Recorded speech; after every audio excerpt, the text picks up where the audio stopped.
I'ma drop some smooth lyrics.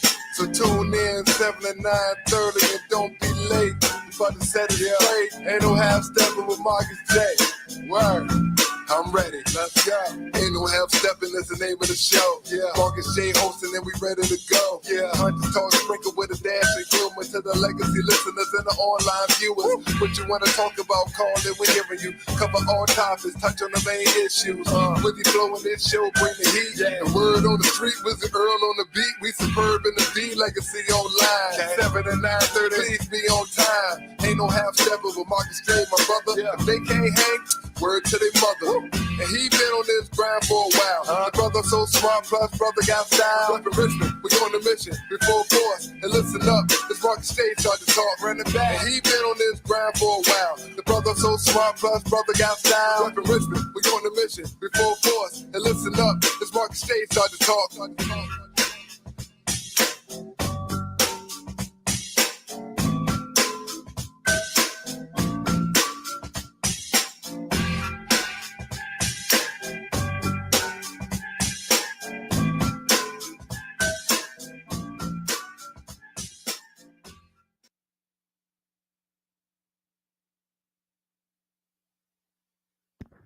All right, y'all. Ain't no half stepping with Marcus J is live. We in the building. We back, y'all. We're happy to be here for another outstanding show. We've got very, very special guests that we'll lead the show off with. We'll introduce to you guys very, very shortly. You are watching, you are listening to the flagship show of Legacy Internet Radio. This show is called Ain't No Half Step with Marcus J, and it's live right now.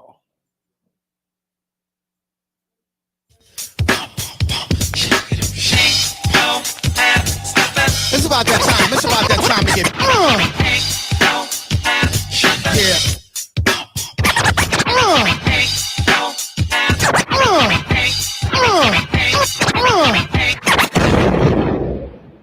Button your lip, open your ears, strap on your thinking cap.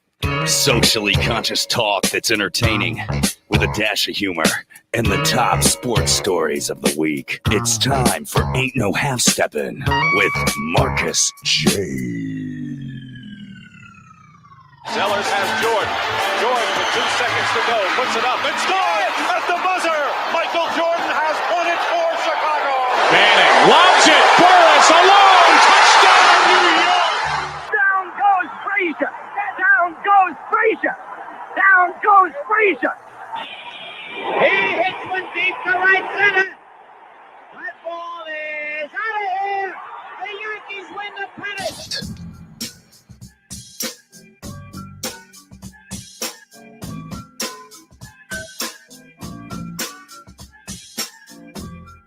Ain't no half step when Marcus J is live. We are in the building. Be a part of tonight's show with us. 804-402-2893. Be a part of the flagship show. Heard live from New Den of Legacy Internet Radio. Thank you to everybody who is rocking with us tonight. We appreciate those folks that are checking us out live on Facebook Live. Those folks who are checking us out live on YouTube Live. And those folks who are rocking with us on our archives. It's because you guys rock with us every single week. This is why we continue to roll with you guys, celebrating 10 years of live internet radio and internet radio podcasting. So we're very, very happy and proud of that tonight. We'll get to our special guest here in just a moment, but let us get our usual suspects introduced. I'm always excited. I look across the table. I see this brother who rocks with me. I roll with him. It's our brother John. What it do, homie? What is up, my brother? How are you? How are you doing, John? I don't know. Catches and pitches. Catches strike, and pitches, some man. Kind of strike. What's going on? Pitches and catches, man. You know, we should be right now watching, you know, the baseball training camps begin to open up. And because they got this strike and stuff going on, you know, that's my love and my passion. We'll talk about NBA All-Star Weekend later. Yeah, you know, I love all where that. I'm at right now is like I want to see pitches and catches. I don't got my hot stove going, like going into the preseason and you know, and free agency. It's got supposed all to be, messed yeah, up, it's supposed to be, you know, that culmination, like rolling into the spring.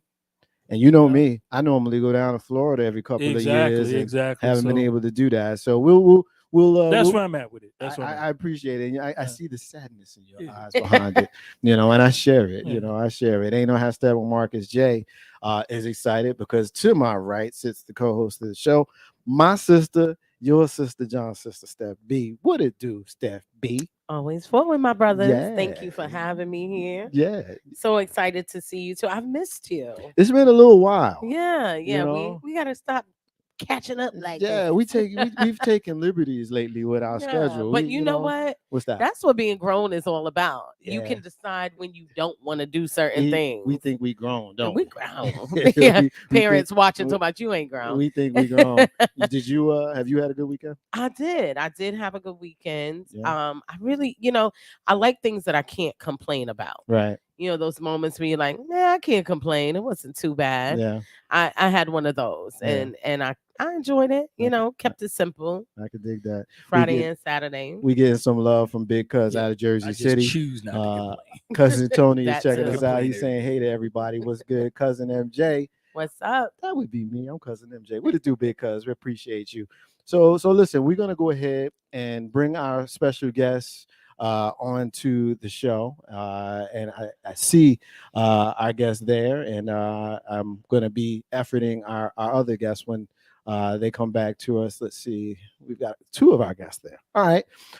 Joining us on the live line as well as on our video chat. We have our brother Bishop Audie Hines, who is the director of operations for Metro Community Ministries. Brother, how you doing, man? Can you hear us, brother? We can't hear him. How about now?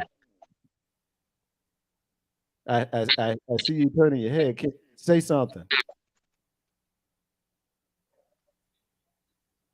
I see you. I see you there. Can you hear us? I can hear you, Marcus J. I don't know Yeah, if you Bishop can hear me. Okay. All right. So we have our sister Monica McMillian. Is that you there?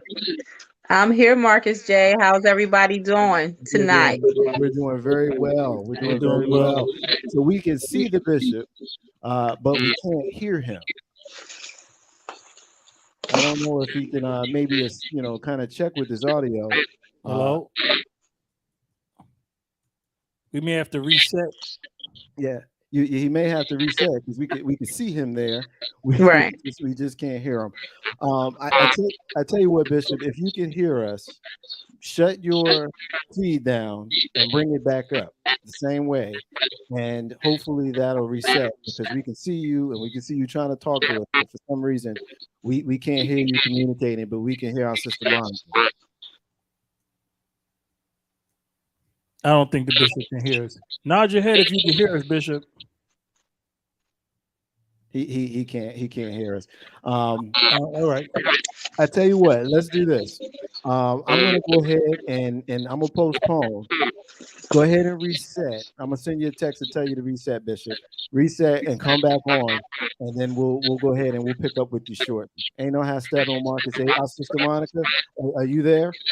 Yes, I'm definitely here, Marcus J. Okay, let's go ahead and talk with you if we can, and maybe see if we can get some of the benefits of the wonderful Metro Community Ministries, and hopefully during that time while we're trying to get the bishop squared away, we can get through some of the information. Would that be okay with you?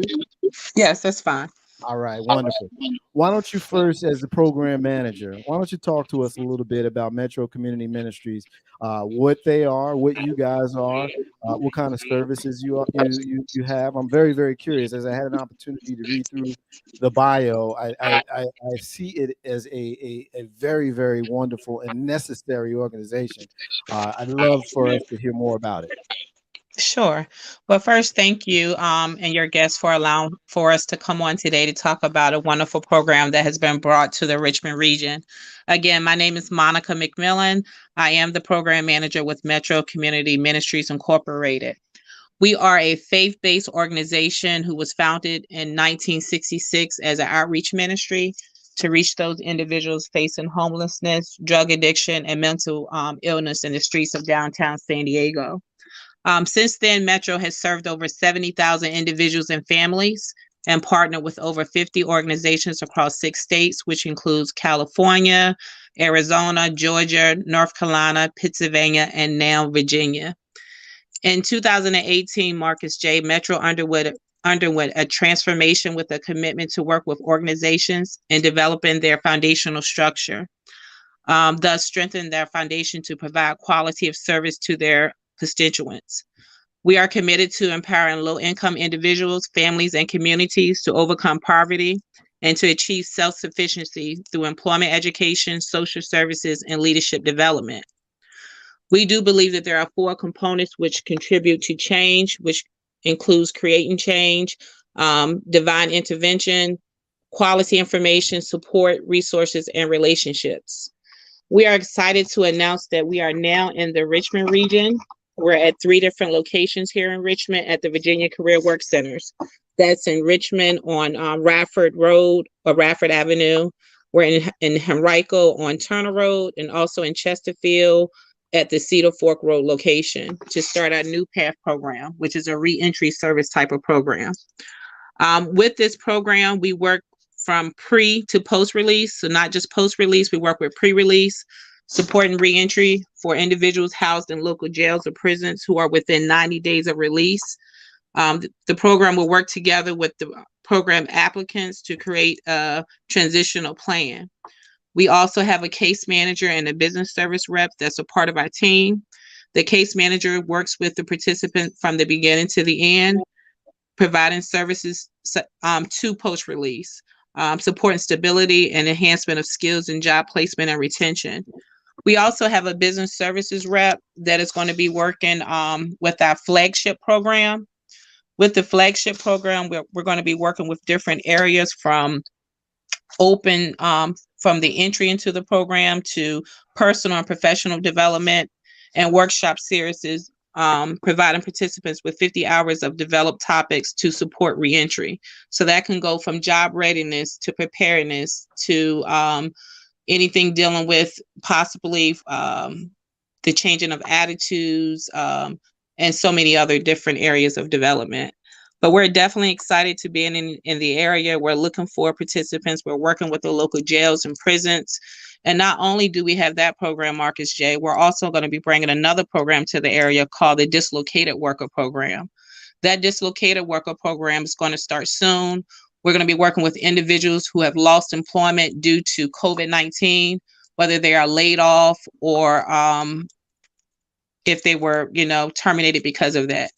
So we're excited to be here in the area. We're looking to work with different partners and different individuals in the area so we can help be a part of the solution. We're not the solution, but we want to be a part of the solution while we're here. Absolutely, absolutely. I love that. That's awesome. We're getting some love from our brother Juan Shack. He's checking us out. He says that's an awesome program. I agree with him. Bishop, I see you back on the screen. Can you hear us? Definitely. I'm in the house, Marcus J. My man, Bishop. How you doing? I'm glad to have you. We were speaking, of course, with our sister Monica just a moment ago, and she was sharing with us about Metro Community Ministries, and she was sharing a lot of what you all do. I'd like to talk with you specifically as well about your duties as the director of operations and how that kind of plays into you all being now in the Richmond market. Yes, welcome everyone. I'm Bishop Audie Hines. I'm a local pastor here in Richmond, Virginia, as well as the operations director for Metro Community Ministries. I'm so honored, Marcus J., to bring, Metro Community Ministries originated in San Diego, California, where I'm from. We've been doing reentry services and workforce development services since 1966, so we're not new at this. We've grown since that point to become a national nonprofit organization, empowered our community families, and are supporting our community businesses. And so I'm just honored to be able to bring my saddlebag from the West Coast to here where I live now in Richmond, Virginia, They used to call it California America's finest city, but I brought the spirit of America's finest city, and now I live in America's finest city, Richmond, Virginia. Facts. And so I just wanted to just put the passion out there that we're doing this because $7 million is a lot of money over a 3-year period, and we want to get the biggest bang for the buck. The Department of Labor gave us the funding to help our communities in the CA representing Cali, the GA representing the ATL, and the VA here in Richmond, Virginia. And we believe with this tri-state strategy, we will show our governmental entity, the Department of Labor, how to embrace returning citizens before they're released to be able to come out with a comprehensive plan so they can be a part of the solution and no longer part of the liability or the problem. They have the ability, they just need someone to come alongside them. And that's what we, Metro Community Ministries, we do in a more and excellent way. Somebody say facts. I could dig that, brother. Facts. Brother Bishop, as we talk about that, and that was one of the things that the team and I were talking about as we were reviewing your bio. And as I transition, I always like to make sure that I give love to the folks that are rocking with us. We're getting some love here from the career cheerleader. Our sister Cara Presley is saying, hey, to you guys. And our resident attorney, our legal Tamika Robinson, is checking us out as well. And she's saying, hey to everybody as well.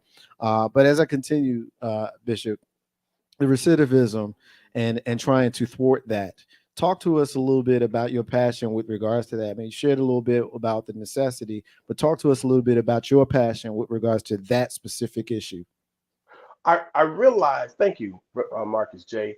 The issue dealing with recidivism is the proper resources needed to be in place so that the new path, that's what this program is entitled, that option to sit down and develop a new path before one gets out, 180 days to the house. I'm a returning citizen myself 31 years ago. And so I know about the process. I know what it takes to get out, stay out, and I'm now reaching back across the country to show folks how to break the cycle of recidivism, how not to fall back into old habits, the stinking thinking, getting influenced by baby mama drama or baby daddy drama, because it's men and women getting caught up in this crazy cycle of returning back to a system which I call modern day slavery. And so I'm here to fight for their rights. I appreciate Joe Morrissey and what he does in his vein as legal. I'm about getting them bags, showing them how to be financially, mentally, and spiritually solid so they can come out with a plan, stay out, and take responsibility so they can break the cycle, the curse of recidivism in our city and cities like ours across the nation. That's what we're trying to prove the point, to show the model of we call WESD. Everything we do fits inside of the WESD model. W stands for workforce development, E stands for education, S stands for support, like things like housing, mental health, restoring your rights, and D, developing them as a person. Everybody doesn't have to be a worker. There are business owners, there are entrepreneurs that are been a part of this cycle that really just needed the right support and direction so they can build their legitimate businesses, so they can hire people who look like us, that experience life like us, that have a fresh revelation just like us. Facts. So thank you. This is Steph B. Thanks for being here this evening. I love what your program is all about, what it seems you guys stand for. I heard you mention restoration, certainly of the rights of individuals who are coming back into society or to be a part of society. I also heard you say that you do things pre-release as well. When you mentioned Joe Morrissey, what does your program do to connect with the politics that so often impacts individuals. I know there are things going on like a second look program they're proposing to give people an opportunity to have their sentencing looked at a second time after a certain point. And there are so many other things that people are trying to do so that we can lower the rate of recidivism through political action. What kind of engagement do you see or do you create on a political level? Uh, because we are federally funded by the Department of Labor, we have to be very careful how we mix the political agenda and the human development agendas. And so the way we do it is we're strength-based provider of services. And so we find out, what do our participants, what do our citizens, what do they do well, and how we can build upon what they do well, and then put a hedge of protection around them for doing the things that they can do well, and work with, case in point, child supportive services for our returning citizens, to let them know that yes, they owe child support and or restitution. But I don't want you then to jump right on their first paycheck when they first come home. Give Right. us an opportunity to come before the courts with a stable, comprehensive plan. And so I've reached out to Shannon Taylor and in Henrico County, the Commonwealth Attorney. We've met with Colleen McKeechin here in the city of Richmond to build those relationships, to give our returning citizens an ample opportunity to get their feet on the ground, get stable housing, get transportation. I was just at Richmond City Jail on Saturday and meeting with Sheriff Irving, and a young man was there, just come home from doing 15 in the feds. He needed help. He was in a situation and he needed immediate response. And by the grace of God, because I love God first, I was able to connect him. He said, I need a car. If I get a car, if I got to sleep in my car, I got a job. Bishop, I need a car. So I went and made my phone calls and put him directly that same day with a brother. Said, man, we're going to get you a Nissan Maxima to scoot around in. You can make payments on it. Since Bishop sent you to me, you got a do right spirit. We want to help you to maintain the behavior that's not going to send you back to what we're talking about, recidivism, trying to get away from a bad situation. He didn't need a handout. He just needed a hand up. That's the kind of level of engagement we Metro Community Ministries are all about. That's great. That's great. Oh, Bishop, that was a wonderful thing. And I was just thinking to myself, this is John, by the way, co-host. I was just thinking about what possibly your organization is doing with regard to reaching out to established organizations, businesses, realtors, landlords, in order to, help some of these people bypass a lot of the prerequisite things in order to, to have things, right? So you said the brother came, he said, I got a job. A lot of times people are thinking, oh, we got to get him a job so he don't wind up back, going back to jail. Got to get him a job. Brother had a job, had a skill, right? But try getting a house, an apartment, try getting a car, try getting, clothes, with no money and stuff like that. When you just coming out, you need a place, you need a residence, you need to be able to put an address on an application that people know that's where you are. You need to be able to get a car to get back and forth, and you need clothes and stuff like that. Is there a part of your organization that works directly with local businesses and landlords to help these gentlemen out? Definitely. We're like Miss Monica McMillan said earlier, we're not the solution. We're part of the solution.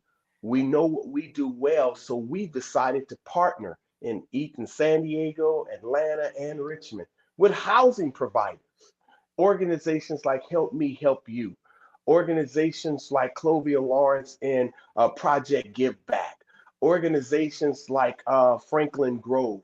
That's what they do. They provide housing to returning citizens. And so that market is wide open for others to get into the housing service with the Department of Corrections as a viable business. I'm just dropping that nugget out there. And so we partner with those housing providers. And so we run across an individual that needs housing. We refer to the people that do that best. We don't do everything, but what we do best is develop plans with returning citizens that we hold them accountable, we hold them responsible. We got the whole employer community on lock.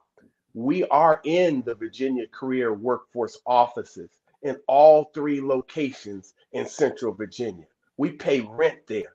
We got full access to every free service that's available for anyone that wants a training, that wants a job, that wants a career. We are that one-stop shop for dislocated workers and returning citizens. And if they have mental health issues, we know the providers that provide housing and mental health services. Because again, trauma is trauma from childhood to adulthood. Wherever they experience the trauma, we need to help them develop the coping mechanisms to be able to maintain a job.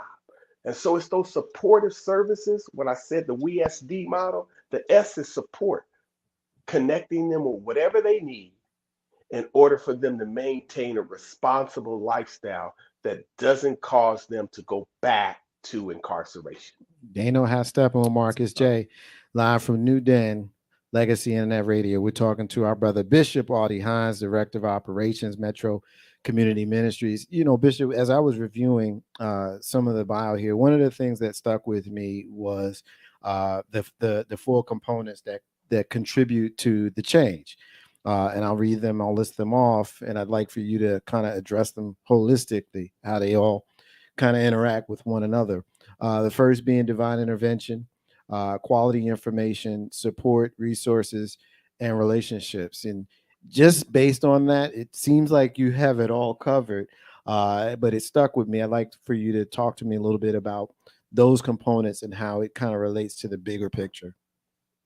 Well, I believe, and we work from a place of every individual has to, we're all part of his creation. And so we have to connect with the creator, whatever path that gets you there, whatever touches your being to know that I was wonderfully made by an entity that knows me better than I know myself. My constant reminder to all of our participants that I pour out is say your serenity prayer, or say your Christian prayer, or your Muslim prayer, or your Catholic prayer, but connect with your creator with that solicitation. Help me, save me from me, because the creator knows me better than I know myself. And so that's where we begin. We don't push one form of faith over the other, but just connect with your creator.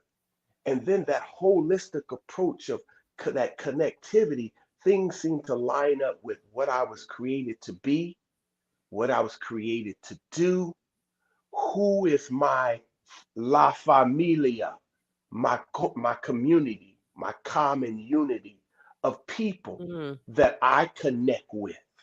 They may not be my biological La Familia, but they're my La Familia because we vibe together. We have kindred spirit together. And so me and my Muslim brothers, we ride or die on trying to get people from our community established and reestablished in our community, starting businesses, restoring their rights, restoring the relationships with their children. Every child needs a father that's responsible in their lives. And if they've demonstrated irresponsible behaviors in the past, come back to our children and show them that I got my act together, that I want to be responsible. I want to be the priest of that household. If I'm a non-custodial parent or a custodial parent, I'm still your father. And I still want to show you the more and excellent way. That's our approach. And our thing finalized is in careers over jobs. Jobs stand for me. I know it's a book in the Bible. It's called Job. We ain't talking about that. We're talking about jobs. And job to me stands for just over broke. I don't promote, and we don't promote jobs. We promote careers, something you can do for 20 to 30 years very well, and it has residual and increased income that comes your way from doing it at the highest level. That's what we want to introduce to all of our returning citizens and all of our dislocated workers. I went to Nakuru, Kenya, to a prison all the way in Africa, and I went with one message. You may be locked up, but you're not locked out of grace, out of mercy and favor. Connect with your creator and let him show you the way. That's my mantra. That's why I do what I do. And I believe in my team. All of my team are either Muslim or Christian, and all of our team are dedicated faith walkers. And we are hiring. Marcus J., you heard me. We are hiring right now for people who want to help returning citizens and dislocated workers get connected to the economic resource to change the game, to make the crooked line straight and let them be a positive person in Greater Richmond. You got it, brother. That's powerful. Ain't no how step Marcus J. Live from New Den Legacy Internet Radio. We're talking to the brother Bishop Audie Hines, Director of Operations, Metro Community Ministries. Talk to us a little bit about how someone who does want to be a part of your mission can do that, how they can reach you, how they can be a part of your organization.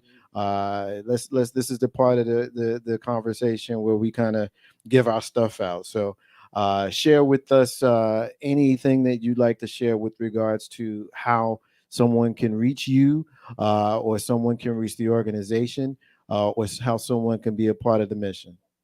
We have a great champion, our program manager, the one and only Miss Monica McMillan. She's about to drop it on y'all. Get a pen, get a paper, put your record on your phone. She's about to give you every way you can get connected to Metro Community Ministries. Give it to her, Monica. All right. Thank you, Bishop. Again, thank you, Marcus J. and your team. How you can reach Metro Community Ministries, you can contact me at, this is a direct office number. You can reach me at 804-652-3253. Again, that office number is 804-652-3253. My main office location where you can connect with us as well, that address is 4914 Radford Avenue, Suite 402, here in Richmond, Virginia.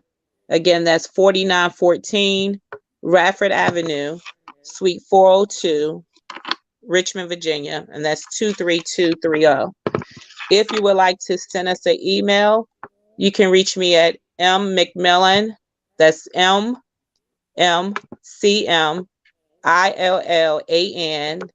at metrocommunityministries.org.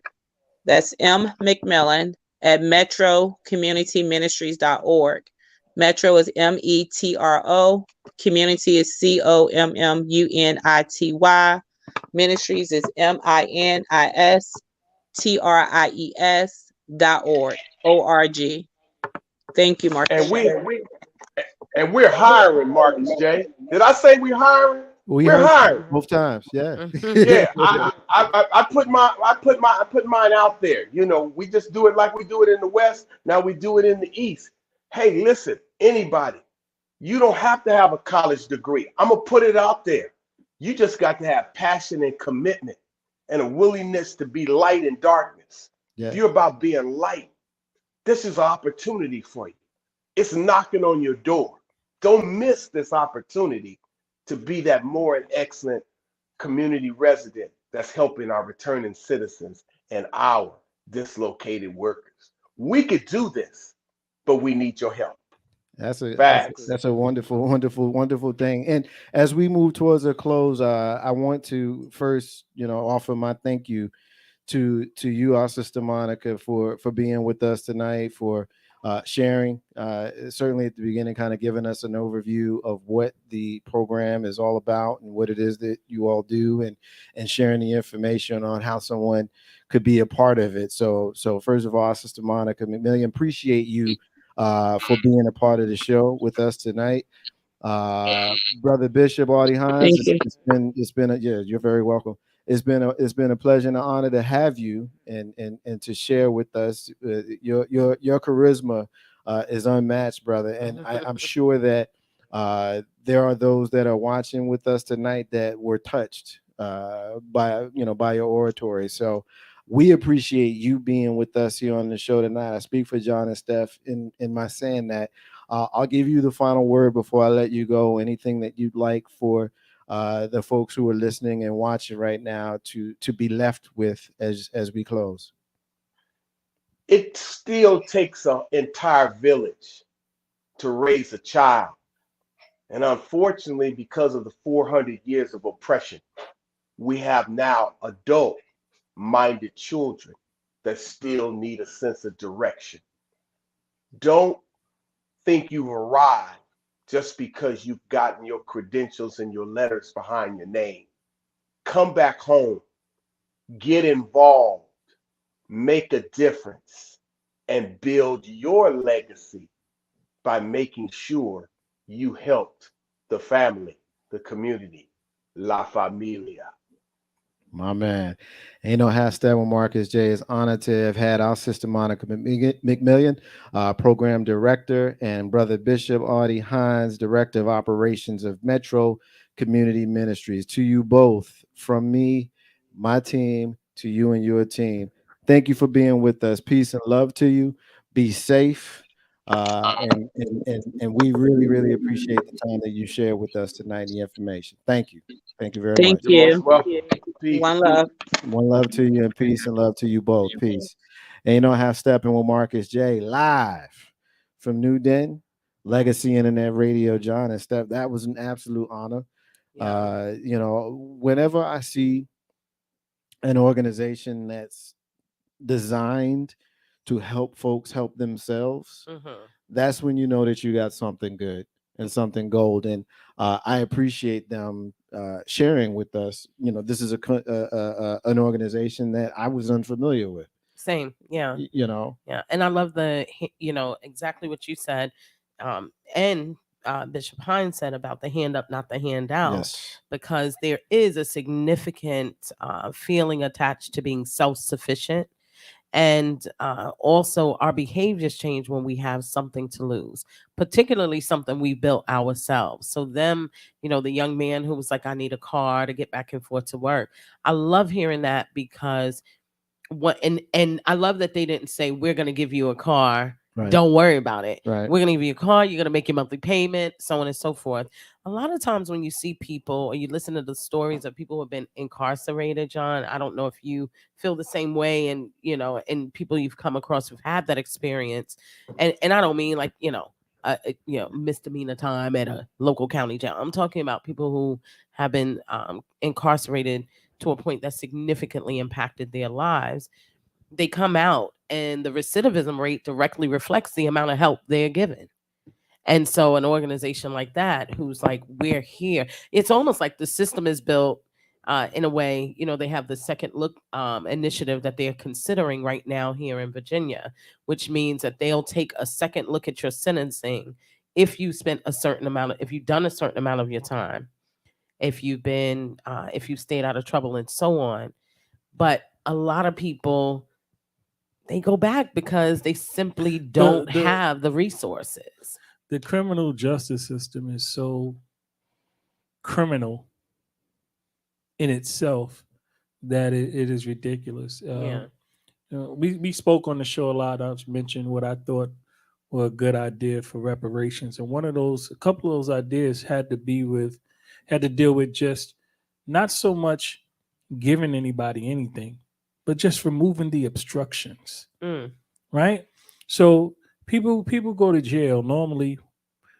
A good portion of the criminal justice system is made up of people who commit nonviolent offenses. Yes. Right?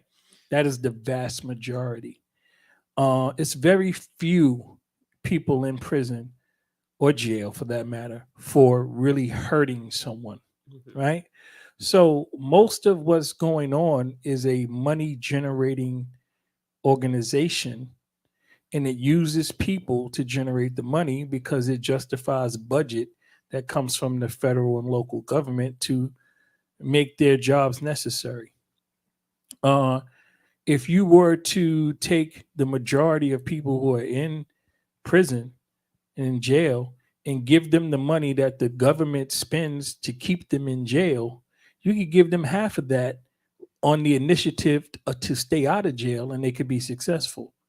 And do more for Right. For So for if you figure that if you figure that on average they spend about $90,000 a year housing, feeding, clothing a prisoner that of a nonviolent crime, right? If you told that person, listen, I'm going to give you $40,000 to stay out of jail, and this is what you got to do. You got to just maintain your home and yourself and get some kind of education, vocation.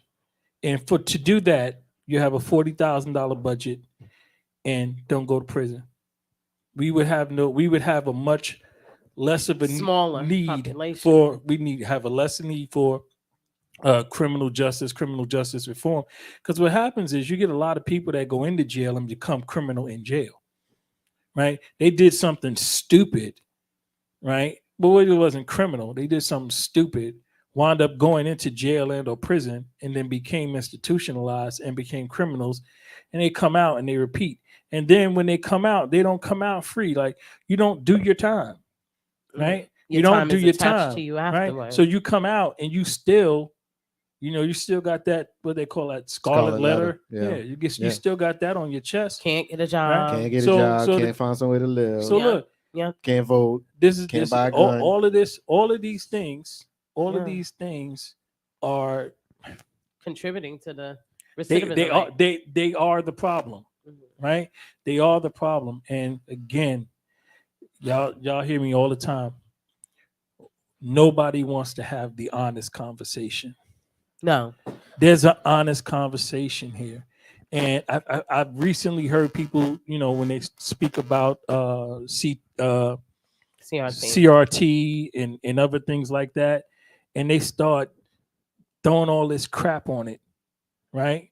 And what it has done is it has took away the cover that the nation hides behind with regard to race and race relations, and what people think. And I don't want to say it, but I have to. What white people think about Black people and how we live in this country is so far away from the truth. That's true. That is unbelievable. That is absolutely true. I would co-sign on that. I've heard just people normally you'd have a conversation with a person, a white person, and you're thinking, that's a regular cool person, nice person. And they tell you about stuff they do, and they're left, they're Democrat, and then you talk to them about something and they say some of the most outlandish shit. Well, really? Where that comes from? That comes from race and racism and how you feel about it, not always being tagged to your political leanings. Like we assume. That's a good point. We assume, hold on. We assume that a Republican is going to be a racist because he's a Republican. Because of the ideology because of the current ideology, and quite frankly, because of the leadership. Absolutely. Whereas if you look at just the platform of Republican platforms, and John and I, you've had this conversation with me. I used to have this conversation with Big Bro Joe all the time. Black folks, as much as we would reject the theory, a lot of the Republican platform things are kind of things like, yeah, I can kind of get with that. Right. You know what I mean? Whereas liberals and Democrats, kind of the wolves and the foxes thing. You assume that a wolf is going to come for you. He's got his teeth, you already see it out, and he's coming for you. Whereas the fox, he still wants to eat you. He just want to be slick about it. And look at his cute little bushy tail. But here's my thing with that, right? Not so much the political party aspect of it, more so the extraordinary misunderstanding of what Black life in America is, right? And this goes across for Republican people who today, as of right now, whatever this date is, people who identify themselves openly as Republicans, in my mind, are absolute racist white supremacists. Period. You cannot align yourself. Yeah, you cannot be a part of it. You cannot. That's like saying, you got in the car with 3 of your friends and you say, "Hey, where we going?" They say, "We're going to go kill some people." And you get in, and after y'all get caught, be like, "I didn't shoot nobody."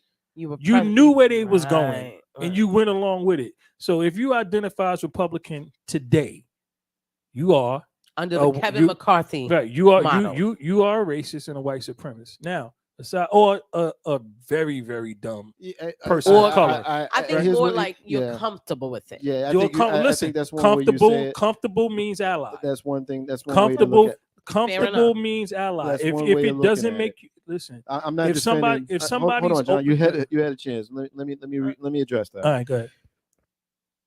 I'm not in this position to defend the Republicans. That's not at all what I'm doing. I would never do that. Just like I would never promote Democrats. I've been very clear in the 10 years that I've been on the radio that I don't trust none of these fools. I used to call them and still do call them the purple people, because when you mix blue and red, it's opposite wings of the same bird. And so I guess, as you guys like to call me, a moderate, it is what it is. I don't think that we should be walking around assuming that Democrats are allies just because they're Democrats anymore. I agree with that. I think John said that. Well, any more than we should assume that a Republican is a racist. It's not an assumption. Well, see, here's the thing with it, though. You have your ideology. Your ideology doesn't necessarily mean it's your party. The party is the Republican Party. The ideology is what's different. But that's what I'm speaking the Republican of. Party. I get what you're saying. The Republican Party waves the flag. The Republican Party waves the flag and stands under the banner of white racism and white supremacy and racism. I will concede that. I'll give you that. So that's not what I'm talking about. So if you stand under that flag as it's waving and step to that march and under the banner, that's what you are. I'm not arguing. You're marching with them, and you're not. I'm not arguing that, but I do know that there are people who may be aged, our age, maybe older, who came through that party during a time when it wasn't like 2020. As you raise your hand, I am. John's a Republican. So those are the people who I'm speaking of. But what did I have to do? Are we talking about Lyndon B. Johnson Democrats? Or are we talking? Are we talking about Bernie? Are we talking about Bernie Sanders Democrats? But I think it's only fair to talk about current. But here we go. That's what I said today. When I said first thing I said was today, as of today, and secondly, I'm not even going to discuss Democrats. Okay. I want to stay. I don't even want to contrast comparison. Okay. Because the Republican Party made a hard decision. They made a hard decision on January 6th. Oh yeah. I've been very clear about how they profoundly and they have doubled, tripled, and quadrupled down on it. This is who we are. Let's not make any mistake. Yep. Right about it. Yep. This is what we represent. Yep. Let's not make any mistake about it. Yep. And either get down or lay down. Yeah. So anybody left in the Republican Party who wasn't racist and white supremacist has been pushed down, like either pushed out of the party or so far down in the party that they cannot be recognized as a Republican. So that led me to my statement as of today.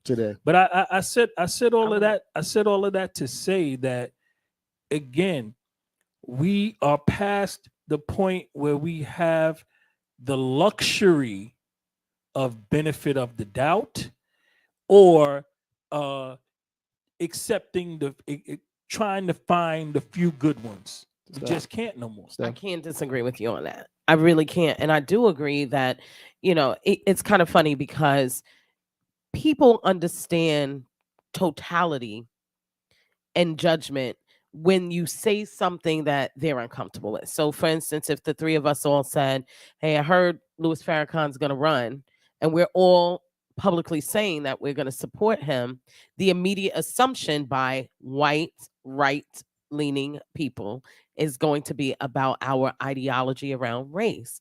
And so I agree with John in the sense that if you are still calling yourself a card-carrying Republican right this minute, it is impossible for me to disassociate you from racism, from toxic thinking, from Trumpism, because that party has made the kind of commitment that you have not seen ideologically in any party since the former Democrats became Republicans and the former exactly since the Dixiecrat movement. I did want to say something in relationship to where this originally started before we move on, in regard to incarceration.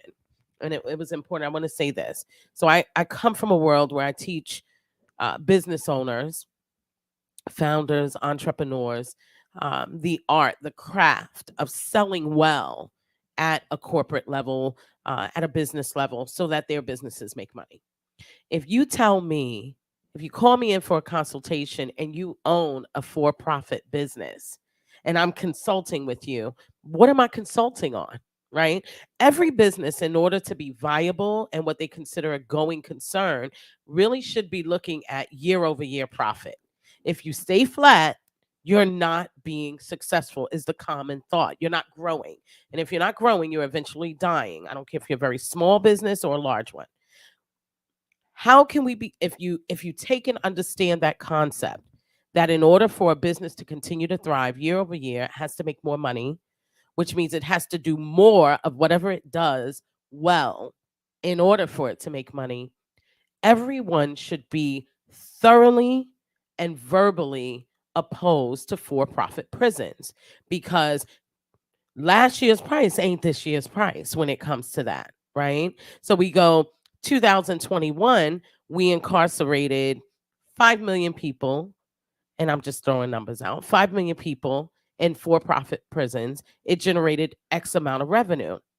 The boards and the directors of those for-profit prisons need you next year to increase that revenue and increase those sales numbers by incarcerating 7 million additional people. And I'm saying it in this way because it's very important for people to understand that anytime something becomes a revenue driving business, the expectation, and again, this is from someone who has done nothing but either sell directly B2B or consult as a sales and business development director, you are not successful when you own a business that isn't selling more year over year, that isn't driving more revenue year over year. What do you think these companies, these directors, judges who are on some of these boards and who own some of these for-profit prisons are sitting around and discussing when they're talking about next year's profit margins, or they're talking about next year's revenue expectations? When they're talking about next year's revenue expectations, it is, okay, what crime is increasing? And how many judges are out there that are sitting on, that's sitting at the level where they make these misdemeanor judgments? You could look at some of our local, like Arrested or wherever, Chesterfield, and all these places. And then they are determining where we're going to get this profit for next year, which means that it has to come from a demographic that, to John's point, is perceived as criminalistic in nature. And that is how Black people are perceived in this country. They don't know really anything about us. But if you know that, then again, it pushes the trend. So now we've got to go out and find 2 million more Black people in order to meet our profit, or in order to drive additional revenue, in order for this business of prison to be a going concern. And that is a very basic, you cannot argue with that. That is the facts about business profit, numbers, revenue, and sales. That is it at its basic core, and why you should not be supporting for prison profits or anybody who does. Yeah. Because it is going to be that they're going to meet those numbers. Those quotas are going to be met by the people who are meant to incarcerate and sentence. And that's problematic. How Steppin, Marcus J. Live from New Den Legacy and that radio. To your point and to John's point, a lot of it has to do with perception. Perception based on how we as Black people are perceived. There's a story out of New Jersey that kind of speaks to that. We're talking about the brawl in the mall. You know That's a about great this? way to put it. You know about this? Yeah, Why my don't you- blood boils. Why when I don't you? think about it. Well, Kills there's me, but yeah. I will defer to my sister. 'Cause all right. So here's what I here's what I love want her to do. spins. Here's what I want to do. I want to play a clip of someone who's obviously seen it, who knows about it, who's outraged.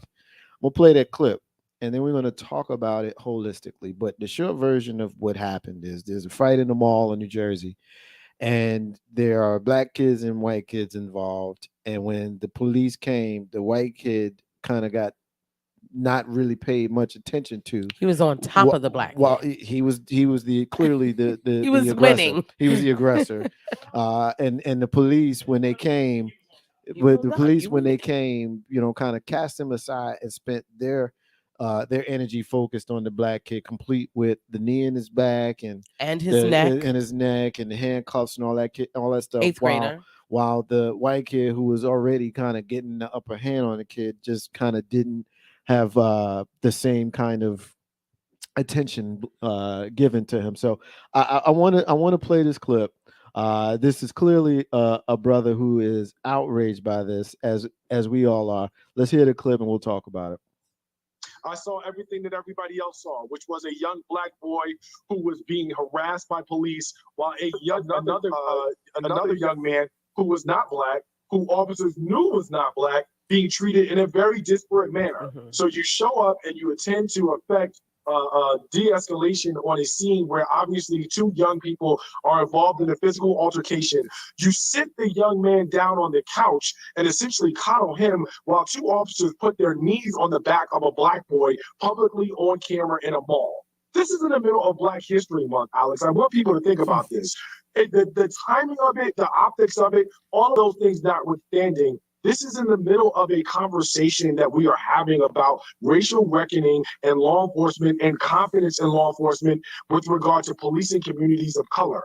And so when you watch something like this, what you have to understand is that none of the incidents that we have been talking about, none of them are isolated. They are all connected, and these are real things that continue to be a problem for Black people in America. And they're going to continue to be a problem so long as police reform remains on the desk of legislatures everywhere who refuse to do something about it.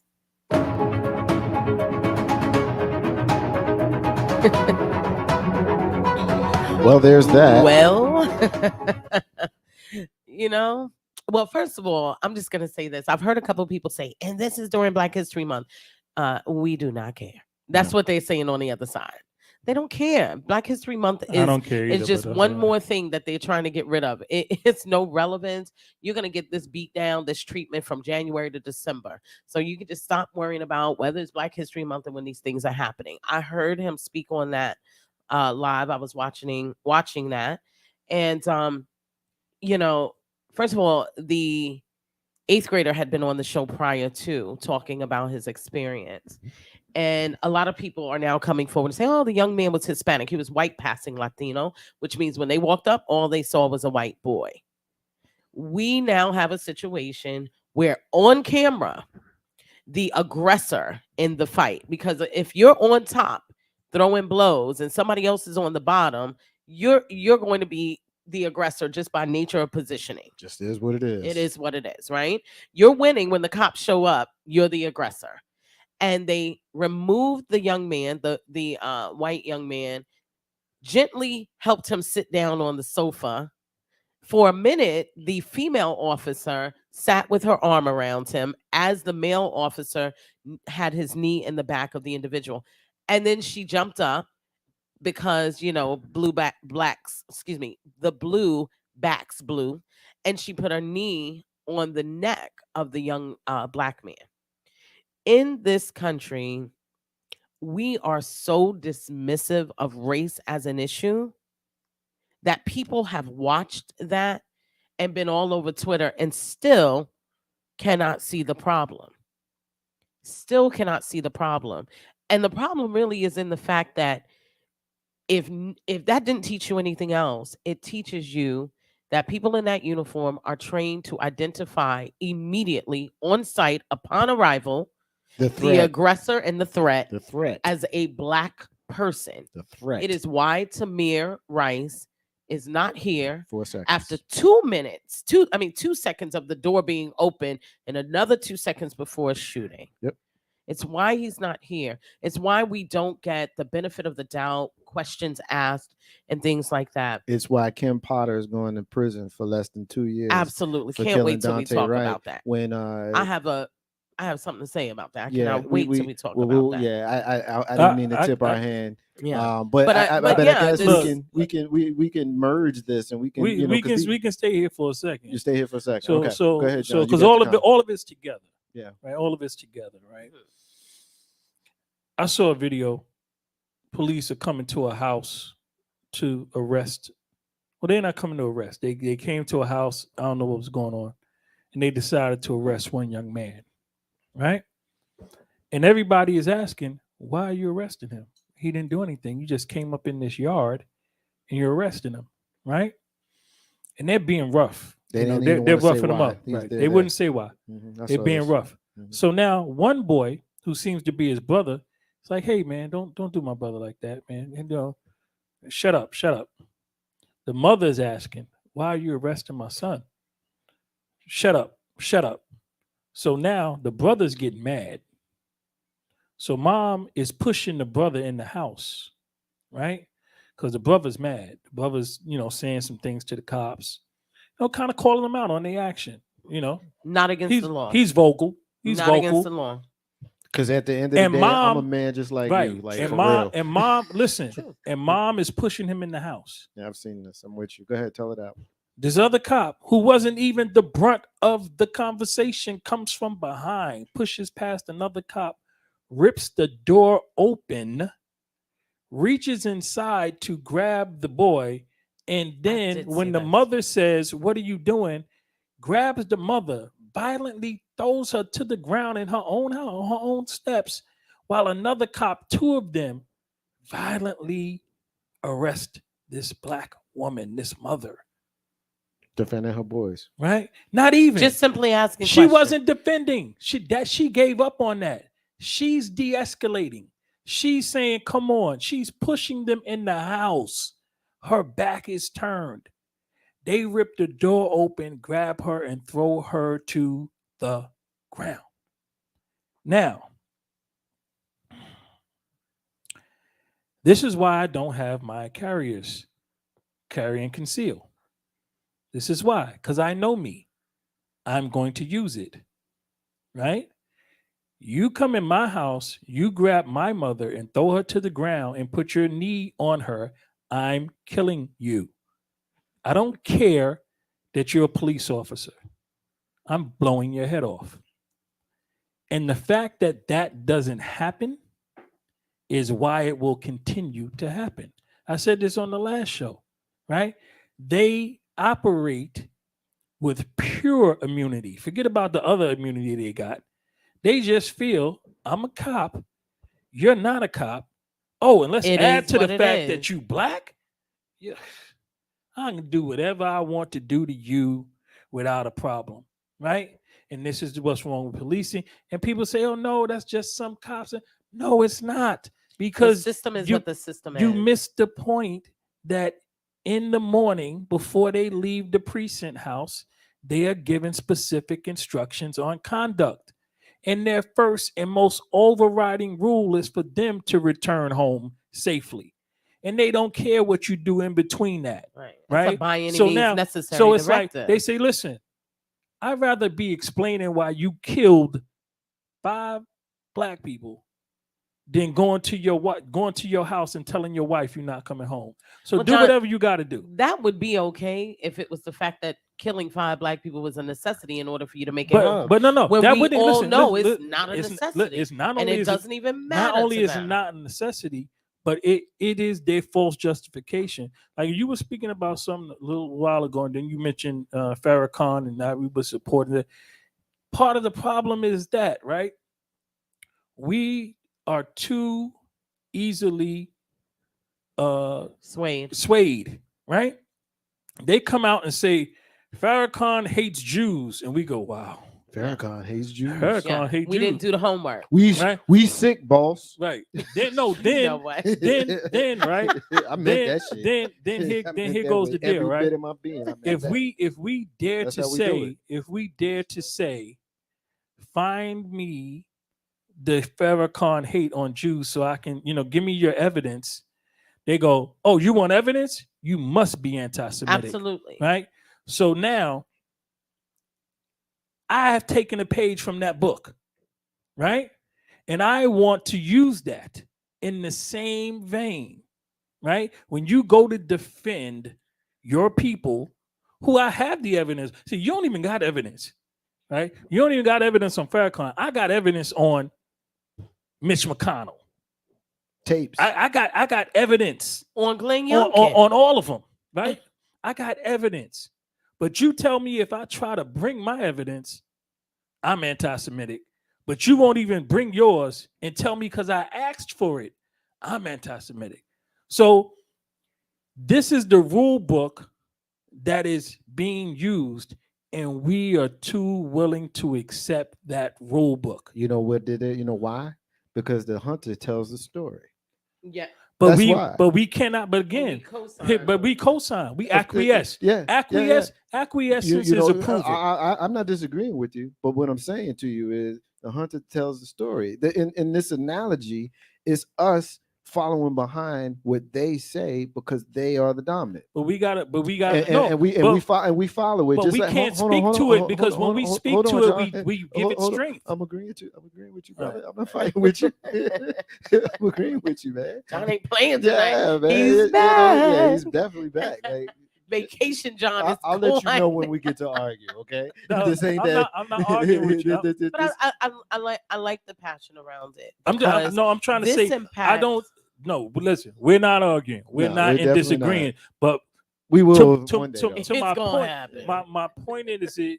I don't want my point of it to get lost. It's not. Right? I mean, because your point is well taken. The problem is we can no longer use their narrative. But see, I'm agreeing with you. But what I'm telling you is that's what we do, and so I am no longer interested in arguing with anybody that Harriet Tubman would have shot. Yep. That's it. I'm not. She wouldn't have shot you, bruh. She'd have had you with her in the front. And that's a high praise compliment coming from me. I hope you take it that way. Oh no, I definitely take. I'm just saying, like, I see these people all the time. We know we got the light skin No. that turn up. Listen, You know what I'm saying? Speaking of that, I had somebody come for me on social media a couple of days ago and told me that Nat Turner was a fictional character that we need to stop. Yeah, celebrating. and Harriet Tubman didn't free slaves. And, I just, and this was a black person. So hold on. This is a black person, and so speaking to what you're talking about, these are people who are so quick to feed into the mainstream narrative, and the unfortunate reality is white folks are the mainstream. They are the computer out the box. They're the ones that narrative. This is how it is. And if you're different, we got to vet your different. If your different is too different, then your different is bad different. Yeah, we're not letting that in. And so this is what we're talking about when we're talking about we follow in their nonsense, because if you see anything or you hear anything enough, it becomes the truth. And every single time you turn on mainstream media, if they telling you that someone who leads an organization that is designed to uplift and bring forth positivity in black people, that is a mainstream enemy, even though those words will never be used. And so what they will do is they will find a way to dirty him up or dirty that organization up. The irony through all of this is that the Nation of Islam has nowhere near the political power, or even the power that they had in the black community that they would have had 50 years ago, 30 years ago. And so whenever I hear them come for Farrakhan, I have my own heat with him. That ain't got nothing to do with any of this. But when I hear them come for him on that level, and as I'm agreeing with you, John, that we co-sign that, it's just, I'm not arguing with those people. I'm just not gonna argue with them. I don't think you are either. Yeah, I I like how you both are saying that, because one, John makes an excellent point, kind of ties into something that I saw in relationship to the Ken Potter case. And yes, we do. We easily buy into the narrative so greatly that we also will jump behind and support people who have been speaking against the narrative that would support us. And case in point, I'm not going to beat up a mother who's grieving her son. I can't even imagine. I don't even want to think about it. But what I will say is, I saw Dante Wright's sister make a statement in court appealing to the judge's sense of humanity in regard to how she would sentence Kim Potter.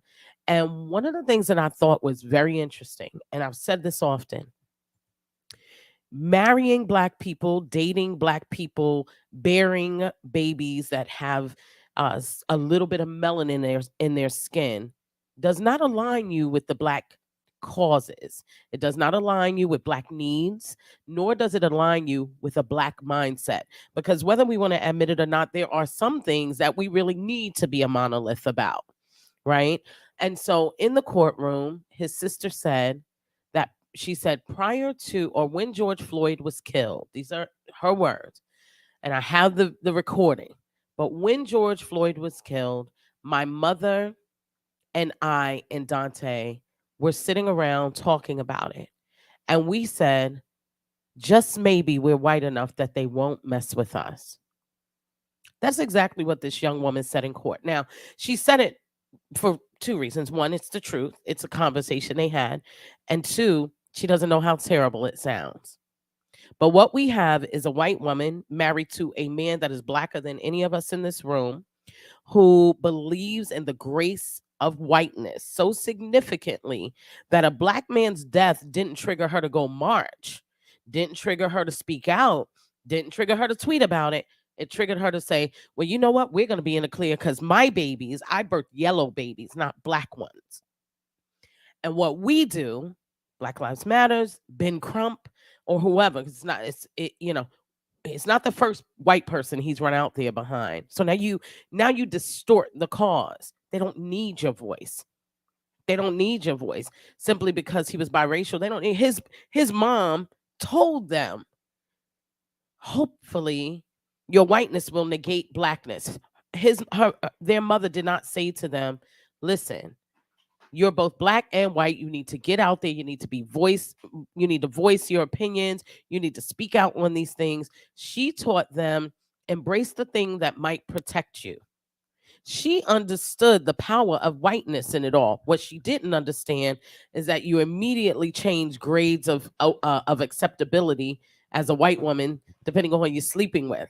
So once she made the decision to sleep over on this side, she lost some of her clout.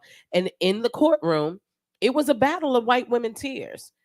Are we going to listen to this white mom who lost her son tragically? Or are we going to listen to this white mom who has children at home that they want her to go back to, that was a police officer? Well, she found out today that it's more than just the risk of birthing Black babies. It's the fact that you aligned with Blackness when you slept with it. And so when I think about the fact that Black Lives Matter, Ben Crump, mothers of the movement, people who lost Black sons that don't pass for anything other than Black, ran out there and supported her initiative without asking the real questions. Did you care about Black lives and how much they matter when your son wasn't at risk? No, you did not, because you thought being light was enough. And that's where I often say, too, we should be asking questions before we throw our weight behind every single thing and buy every single narrative. Some things shouldn't be marched for.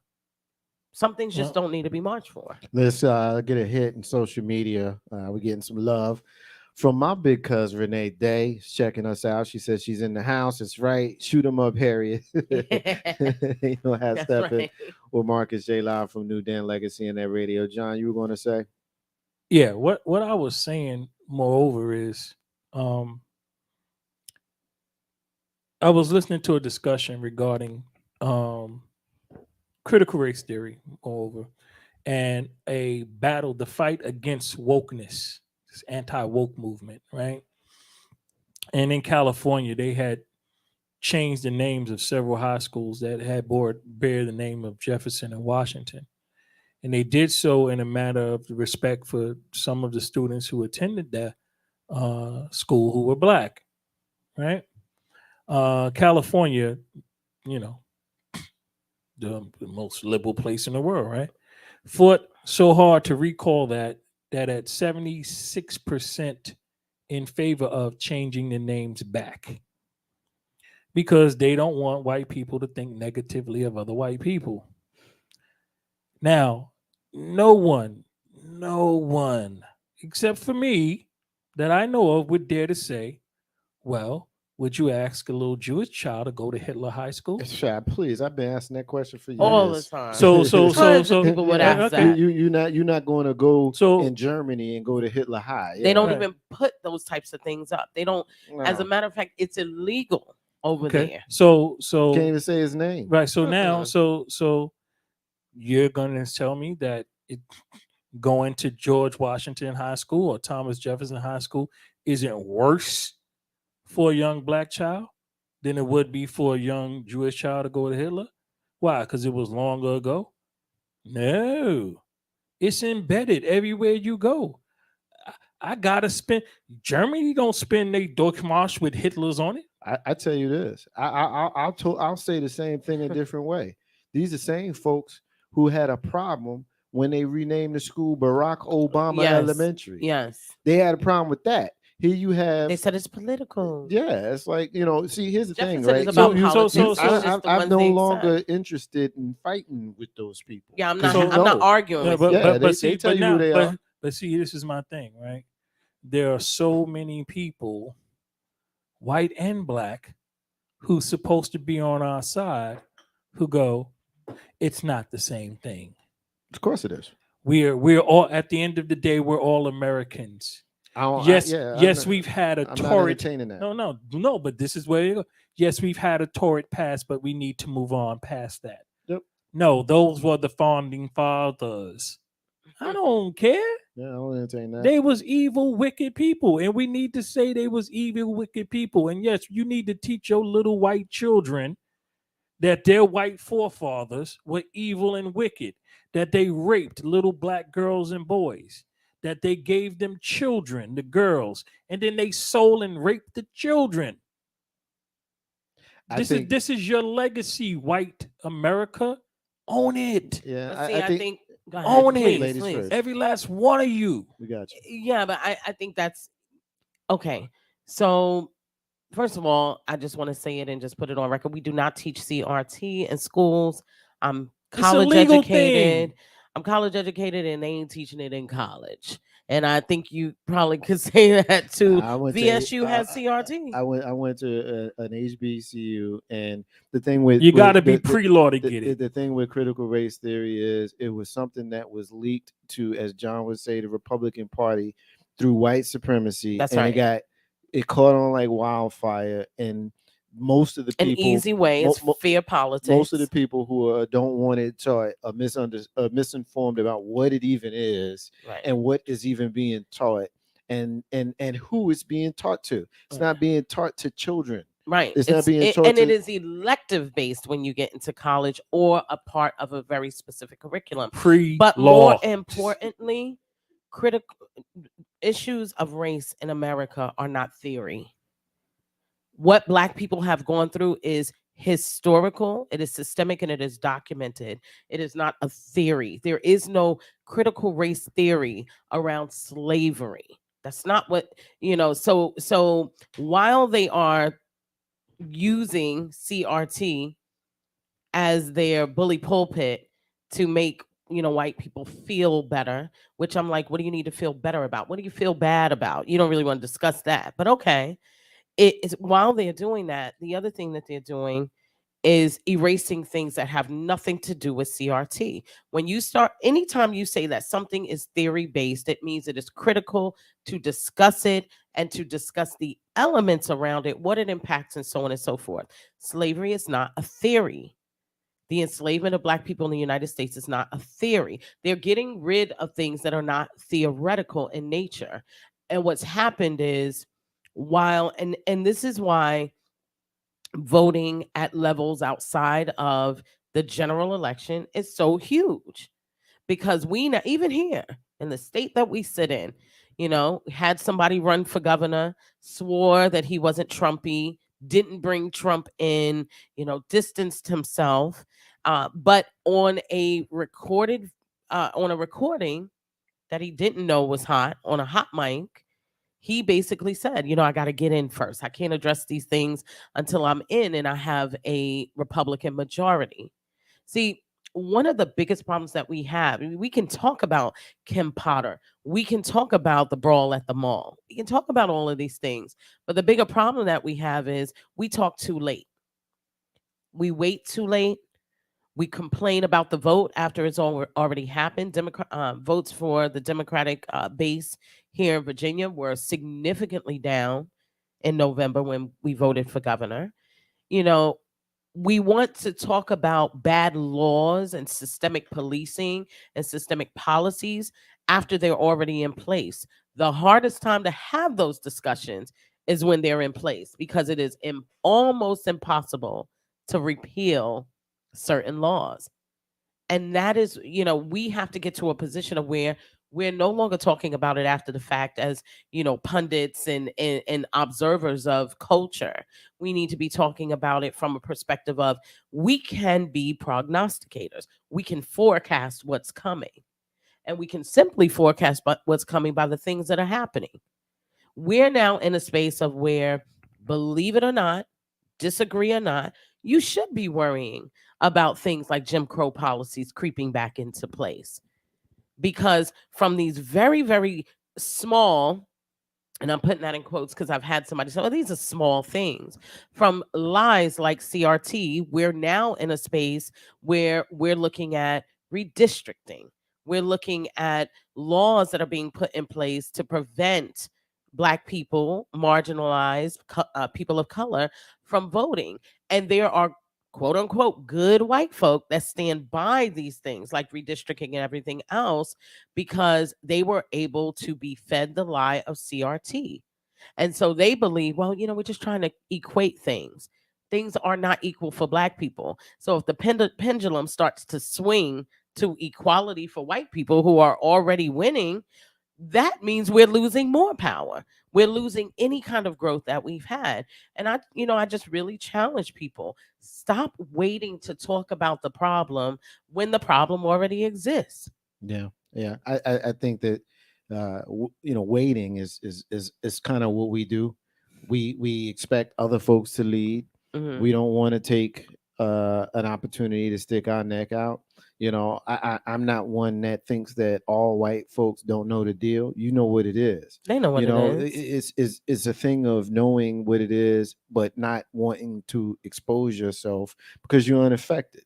And you mentioned earlier, I think it was you, Steph, mentioned about how when you intertwine your families and you feel as though intertwining your families and your friend base to include people of different cultures, of marginalized cultures, makes you somewhat of a person who understands. You don't really understand until you got some skin in it. Right. You got some skin in it. Then Skin in it isn't just and sleeping with a Black man. That's just that's not it. That's not enough. And it's just it frustrates me. Excuse me. It frustrates me because I know you know better. You know what I mean? Like I've had enough conversations with folks where I know that they know better. But see, here's the thing. You don't have to do better. You're not forced to do better. You can continue to be the way you've been. All you have to do is just look at, like you said, the folks who were responding to the Kim Potter thing and looking at her grinning in her most recent mugshot and thinking that it's okay that she's going to go to prison for less than 2 years for killing somebody. The thing is, yeah, we got it in our spirit that Dante Wright was a Black man, and whether his mom was white or Black, when we see him, we saw Black. Like we didn't know that, and I'm sure Kim Potter wasn't thinking about his mama. So if we speaking specifically to the incident, not the conversation that chat later, but the specific incident, here you had another Black man killed by a police officer, and you have people who are talking about this, defending the police officer. Absolutely. When we all saw the tape. Right. We all saw the tape. So I heard the conversation with the Arbery murderers in federal court today, and Arbery's mom was talking about how the evidence shows that they treated her son like he was less than human. And they had the tapes and the text messages and all that stuff, from all of that to speak to that. And they talk about how when her son was shot and on his way to his death, they didn't even try to help him. No. This was him being treated as less than human. And so this is the backdrop of how they view us. Many of them, we can say all, we don't know all, we can't say all, right? But many if of you're them, intelligent, that all is not implied. You know what it is. So kind of getting back to the point that you were making earlier, John, where it came off, and I want to clean this up just a little bit, where it came off like I was disagreeing with you with regards to what you were saying about the Republican Party. I'm speaking more of ideology and less about party affiliation.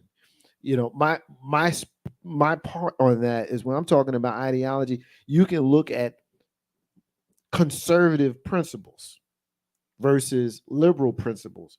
Those have nothing to do with your feelings on race, how you decide to vote, what party you choose to vote for.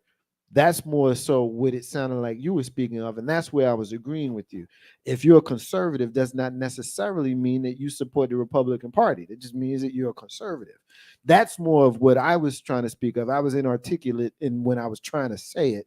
And so when I was later on saying, I'm agreeing with you, brother, I'm agreeing with you, that's what I was trying to articulate. So maybe I'm not so great on my game today, but that's what that was. And that's what I was trying to relay to you when we were talking about that. No, I get it, right? My thing was in that at that particular point, I didn't even want to talk Democratic because they. Well, that was my only way to try to make my point, but because I was they have deficient not in that too. So they have not chosen to stand under a particular banner, and this is why they lose. Right? Which they are referring to for the point. Democrats. Got it. This is why Democrats, they don't stand under a banner. They all throw rocks at each other all day. That's true. Right? So this is why the Republicans win, because they like, look, we're racist, we're proud of it. White power, Heil, whatever they want to do, and they go by it. You ain't with it, they're getting rid of you. So that was my thing why I wanted to stay there. But as I was listening to you guys talk, and we all wound up agreeing at the end of this thing, because we all have a certain understanding of the world that we live in. I'm at the point now, though, again, I do not feel that we have the luxury of benefit of the doubt. So I will say all and mean it, right? And people of color, nah, y'all don't get that. Marginalized groups, you don't get that either. I don't give a damn, right? Because when the civil rights movement began, it was for black people. But today, a white man can say his civil rights were violated and get more justice. Oh, they understand that. And get more justice than any black man. Yeah. So, nah, y'all can't have that. Y'all can't have nice terms, marginalized groups and people of color. That's just no, bullshit. y'all can't That's have bullshit. that. That's bullshit. I'm not gonna let you get away with it, and I'm not gonna say I'm not gonna let y'all get away with it. It's not all. God damn it, it's every last one. Well, of the you. only reason why it's every last one of you because I can't let you do that. Here's wait, why. let me finish. Because all skin folk ain't your kinfolk. Right, but I'm not talking about us, because that's the same thing. Listen, I'm not talking about us. I'm talking about them. And the reason I say all, right, is because once you decide to stop accepting it, right, then you can move yourself out of that group. But I haven't found the group who says, well, you know what? No, we can't accept that. The founding fathers were evil, right? Tim Wise says that. I mean, they were. Right? Yeah, they were. Okay. And that's why I don't want to go with all, because somebody like Tim Wise says that. Okay. And there are some who do. Just like there are those who were not supportive to us that look like us. So that's why all that fly with Candace Owens. Candace Owens.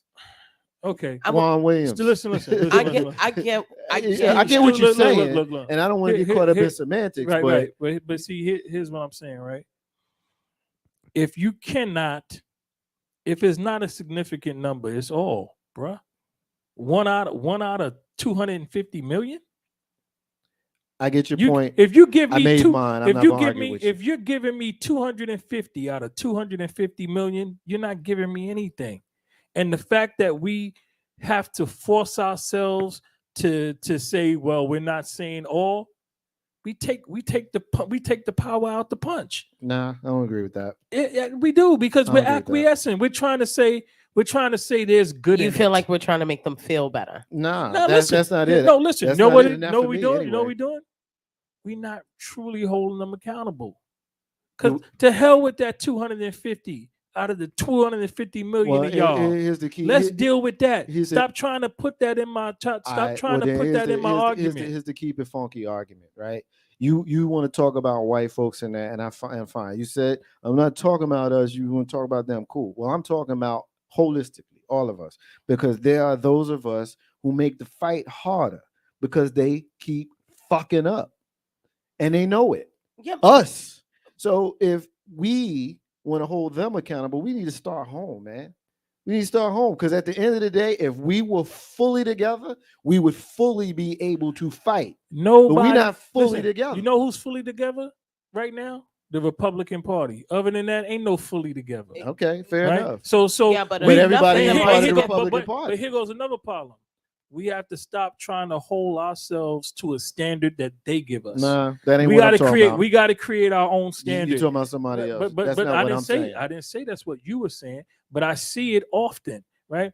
It was once said the most dangerous person in the world is a Black American man, right? And they said because he's this, he's that, he's this. But no one never said the reason why is because we are Black men and we imitate white people. And you know what else people say? We learned our evil. We learned our everything we know bad. We learned from them. And you know what else people say? What do you call a Black doctor? The N-word. You know what I mean? And you know who calls him that? His homeboy. So I mean, come on. We gotta own our part. But what you're talking about is not exclusive to Black people. That's like Black on Black crime. White people are derogatory to each other, and so are Chinese at the people. Same rate. Exactly. So forget Call your friend what you and your friend want to call each other. It's not part of this narrative. What's part of this narrative is, right? America as an organization is founded on, built on, and still is racist and white supremacy. white supremacy. True. That's all it is. True. The fact that we have the fact that there's an open discussion about for-profit prison in this country, right? Lets you know how evil and wicked a place it is. It's for-profit prison. Yeah. Right. So, like you said, it's on them to generate income. Absolutely. So you telling me I own a store? Listen, I own a store. I own a store, and I don't want to have more merchandise to sell. Yeah, of course I do. I mean, I got a prison, so I'm gonna make more prisoners. Oh yeah, they build the prison under capacity, and they tell them you need to fill this up. joker up by this date. Fill it up. You're not and they do. So and that's why again, for-profit prisons are heavily centered in specific states. Yep. You know, you look at based Mississippi, on the population. absolutely, the demographic. So now this spins me back to the political aspect of this. Don't talk to me about Joe Biden. Fuck Joe Biden. And I mainly really don't care about Kamala Harris either, because she ain't did shit. They know what we're talking about. I have no problem with saying that those two people, Joe Biden and Kamala Harris, are smarter than I am. I have no problem saying it. They have more education. They know more of the world. They're both older than me. No problem. They're both smarter than me. So if I know this shit is wrong, they know it's wrong. But neither of them will do shit about it, and they're in a position of power to do so. Fuck them. You know, Astel Marcus J Live from New Dan Legacy and that radio. We're getting some love. Some little sister's checking in, and she says, "Morning, y'all." So we got to give her the same love that she would give her big sister as we all look in the camera and we say, Good Good morning, morning, Latrell. Latrell. Yeah, and she's I saying, missed it. I'm she said, for profit prison equals slavery, which we 100% Absolutely. agree with her on that. So, ain't no hashtag Marcus J live from New Den Legacy and Radio. All right, so we're gonna transition, have a little fun here, and kind of shift to some pop culture sports stories, which I'm sure many of us have been paying attention to. First thing I want to get into on this topic is our brother Jawan Howard. Come on, man. Our brother Jawan Howard. And just kind of set it up. With Jawan Howard is the head coach for the Michigan Wolverines basketball team. Many of us would remember Jawan Howard as 1/5 of the Fab Five, the Michigan basketball team from the early 1990s that made their Final Four run. That team also included Chris Webber and Jalen Rose and Jimmy King and the last fella, I can't remember his name, but Ray Jackson was his name. So anyway, Jawan Howard, head coach of the basketball team for the Michigan Wolverines. Here's the setup, right? They're losing towards the end, and the other team called a timeout very close to the end of the game. Obviously, Jawan was unhappy about this. At the end of the game, Michigan loses. During the handshaking period, as the teams are dapping each other up, Jawan comes across the other team's coach, and you can see him say, get away from me, I don't want to talk to you. Get away from me, I don't want to talk to you. And the guy gets right in front of Jawan, and they're having words, and you can see the body language where Jawan is trying to be like, look, man, I don't want to talk to you. And the guy is trying to make his case, and it's a situation where he puts his hands on him just to kind of keep him from getting away because he wants to talk to him. He's like, man, I want to talk to you. And Jawan was like, come on, man, get away from him. And this is when the melee begins, and a lot of people getting in between, and their words being said. And Jawan is agitated, and he swings and he hits, the assistant coach in the face, and they're separated. And this, appears to be the end of it. And the kids, of course, for both teams kind of get involved, and it's right there at the end of the game, and the fans there, and I'm sure a lot of moms and dads and sons and daughters and family members and both sides and teams and all of these people see what's going on. And it doesn't escalate beyond that, but it could. When we went on air, we didn't know. But now that we've gone on air, we've seen that Jawan Howard has been suspended for 5 games, which is the balance of the season, and he was not fired. Now, I'll tell you what my initial thought was. I'm going to take the first word on this one, give you guys an opportunity to speak after me. When I saw that, first thing I thought about is he got to go. Not only does he the suspension, why is he not fired on the spot before he even gets to the locker room? You fire him on the floor. Text him. Just don't even talk to the press, bro. Just pack your stuff and just go on out the arena. Just go and get in your car and go on home. We'll holler at you about at the paperwork later. You fired before you leave the court. That was my initial thought. It's my initial thought. My initial I thought. am shocked. My Marcus initial J. thought was when I watched the tape, when I saw that, I'm thinking, how dare you punch the dude in the face? Like, you punch the dude in the face. Like, I see, him. you see, huh? He slapped him. He wanted to punch him, but he changed Yeah, his mind. Whatever. He changed his mind. Semantics, I thought it was a punch too. Semantics. You took your hand, whether the fist was open or You closed, struck and him you struck another person in the violently. face. Fair enough. This was my initial thought. And I also was thinking that you are a leader of men, where you have young men who are following you into war and will do anything on your word. That is not okay. Now, I have since softened as I've gotten more information, as I've watched the tape, as I've, looked at it a couple of times and kind of did the best that I can to deduce what was going on based on looking at the body language, trying to make, the best that I can is reading the words, and some of the stuff you know what they're saying, and some stuff you really can't, and then going back and looking at the big picture with the game, I'm no longer thinking that he should be fired. But my initial thought when I saw that first was that he got to go. Now, I would have been okay with exactly what ended up happening. He got suspended for the rest of the season. I don't follow college basketball, so I don't know how long that is. If they'd have told me that was 20 games, I'd have been good with that. I find out today it was 5. Okay, fine. Well, I'm good with that. But I don't think that he needs to be on the bench again until next season to make an example that, okay, the guy put his hands on you. The guy did not put his hands on you to harm you. Like, I got, your natural instinct. You're a hood dude. You want to fight. I can get it. But the dude put his hand on your arm to try to talk to you as you were moving. And I get, don't touch me. Don't touch me. Get that too. I get that too. But you smack dude in the face, and you cause a melee, and you're supposed to be the coach. You're supposed to be the leader. If for no other reason, you're supposed to be the leader of men, and you did a poor job of leading the men that were in your charge, and you could have caused a bigger scene than what that needed to be, because you mad that y'all lost. Everybody understands and respects that. And you had every right to be heated and hot. This man had no right to put his hands on you, try to stop you from getting away with your self-righteous self. Even if you're trying to apologize, the dude is pissed. You can see he's pissed. Why are you trying to stop him? Get out of his way and just leave him alone. Just get out of the way and leave him alone. And we all know that about and an we angry already know. You self-righteous. You know you was wrong. You know you pissed him off.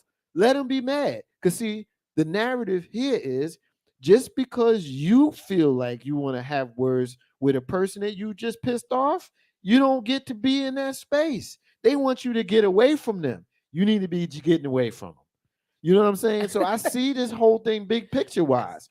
But when I speak to who had the greater responsibility, the man putting his hand on your wrist to try to talk to you, even though he's self-righteous and you mad, your response is not okay to smack him across the face, potentially inciting a riot, not leading the young men in your charge in an appropriate manner, and almost causing a melee in a damn basketball arena. That's not okay with me.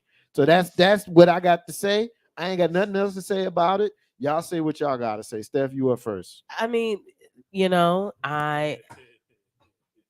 am swayed by your argument, Marcus J. As per normal. Oh, look. Oh, okay. I said it. The great orator said it. has persuaded me. Yeah, I usually do in these moments, but yes. it's okay. Yeah, right. Yeah, right. This is what, when I saw it, I was immediately like, they're gonna call for him to be fired. I never wanted him to be fired. I think there's, certainly some punishment that needed to be doled out.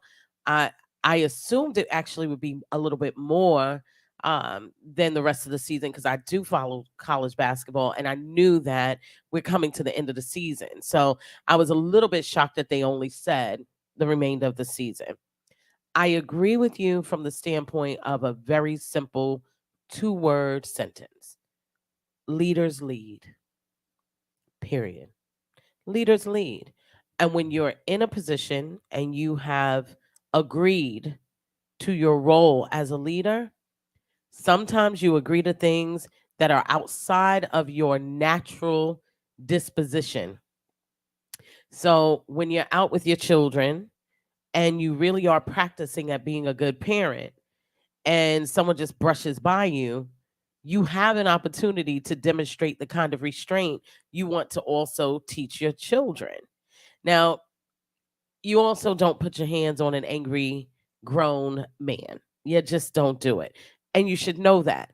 But I also think they gave Juwan the benefit of the doubt that as the leader of an organization, he wasn't going to react that way. So I was a little disappointed in his reaction from the perspective of what he is teaching or demonstrating to the other young men. And then a part of me was kind of like, yo, that your coach will go all out for you, that, he's not playing. I also think, come on, Juwan, you know the rules. I don't have to be a good sport. I don't have to choose not to run up the score. If you come in and you are playing your game and your game is 30 points lower than my game, I don't have to stop shooting. So the fact that you and your fifis, because we're winning and we choose to end our winning moment the way we choose to within the rules, suck it up, Buttercup. You know, that part embarrassed me about him because I immediately was like, come on, dude, you know the game. You played it, you've coached, you're now in a position where, you know, you look at your team and you say, y'all don't want this to happen. Next time, come out and win. You don't get to choose how I beat you. And you can get big mad about it. But he'd have to be, Jawan needs to be real. And the truth is, you lashed out because you were losing and you lost the hard way and you didn't like how you lost. And at the end of the day, you don't put your hands on anybody knowing that charges can be pressed. You know, we have a responsibility as adults to manage our own behaviors. If you're so easily pulled out of your character, or your bad character is so easily exposed by one man, you know, you have a hard road to hoe for the next 10-20 years of your life, because there's always going to be somebody. So what happens next when Juwan Howard and Michigan are winning the way they want to win? They're winning, they're beating the opposition, and they decide, you know what? We're winning, but we can't stop shooting, and they run up the score a little bit. Does the other coach have the right to come over and smack you upside the head?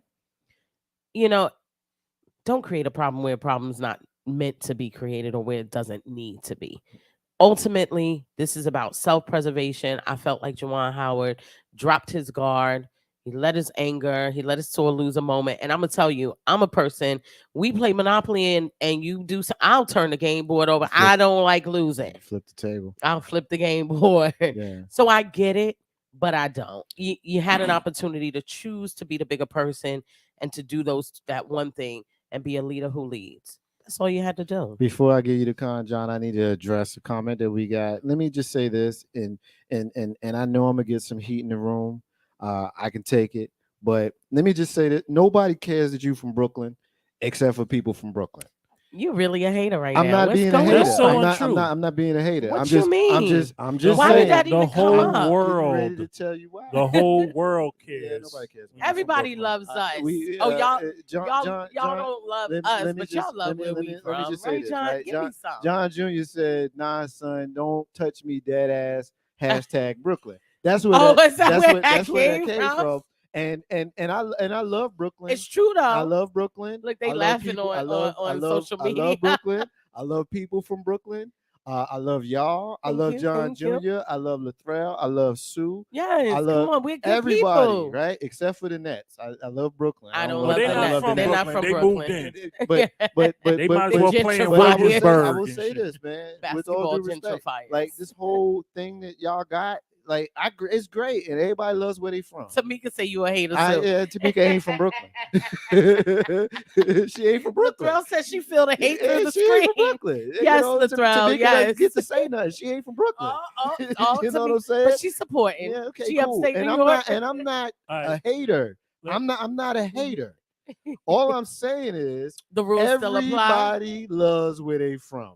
Everybody loves where they from. You be from Richmond, Virginia, in Denver, Colorado. I'm from Richmond. But Nobody every- cares. everywhere But you know what? ain't But as you dope know what? as But guess what? Brooklyn. In Brooklyn, But it's guess dope. what? It is. But I'm telling you, You right, as Marcus. somebody who ain't from there, that we don't care. Literally, like y'all care. breathe our air over there in Jersey We don't City. care. Stop it. Hold like on, y'all hold on, care. Steph. You Let- smell the let me- pizza let me- cooking here- in Jersey let- City. There's a lot of Hold on. shit we I'm- smell from I'm- Brooklyn. it It ain't is. always pizza. I'm gonna make my Yeah, statement. yeah, right? yeah. All right, so First I of said all, you're what I absolutely- wanted Shout to out say. to Lil John. I- Yo, he I- right. I said what I wanted to say, but all I'm gonna say is I said what I wanted to say. Absolutely, but Marcus, you're absolutely right. Nobody cares about Everybody no damn reps their Brooklyn. town, right?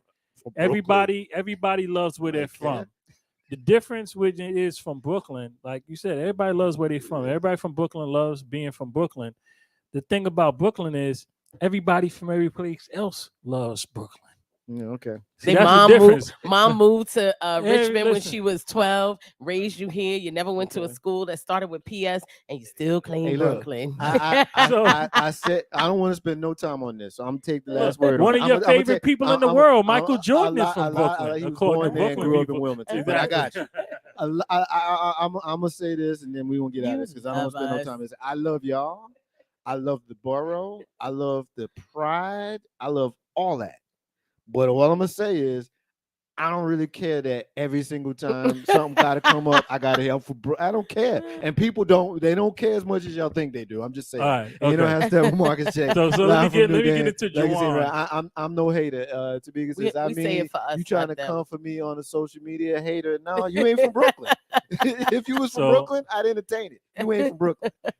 I'll take it from them. Hold on, let me They get from Brooklyn. let me jump before we go on a whole another thing. Yeah, let me I'm get already. back. So listen. Yeah.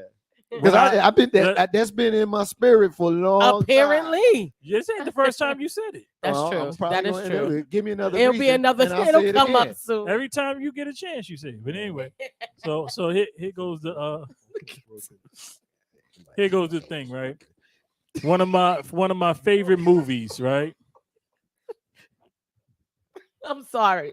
Marcus is feeling himself. I'm sorry, John. You got the car, bro. I'm sorry. One of my favorite movies, In the Heat of the Night, right? A lot of people don't know, as the script was written, isn't how the movie transpired. Sidney Poitier demanded that when he got slapped in the greenhouse, that he could slap that white man Yes. back, right? And it moved the nation. That slap. watching my man Juwan Howard, who made my favorite McDonald's commercial of all time when he slammed dunked the nugget. Oh yeah. Right.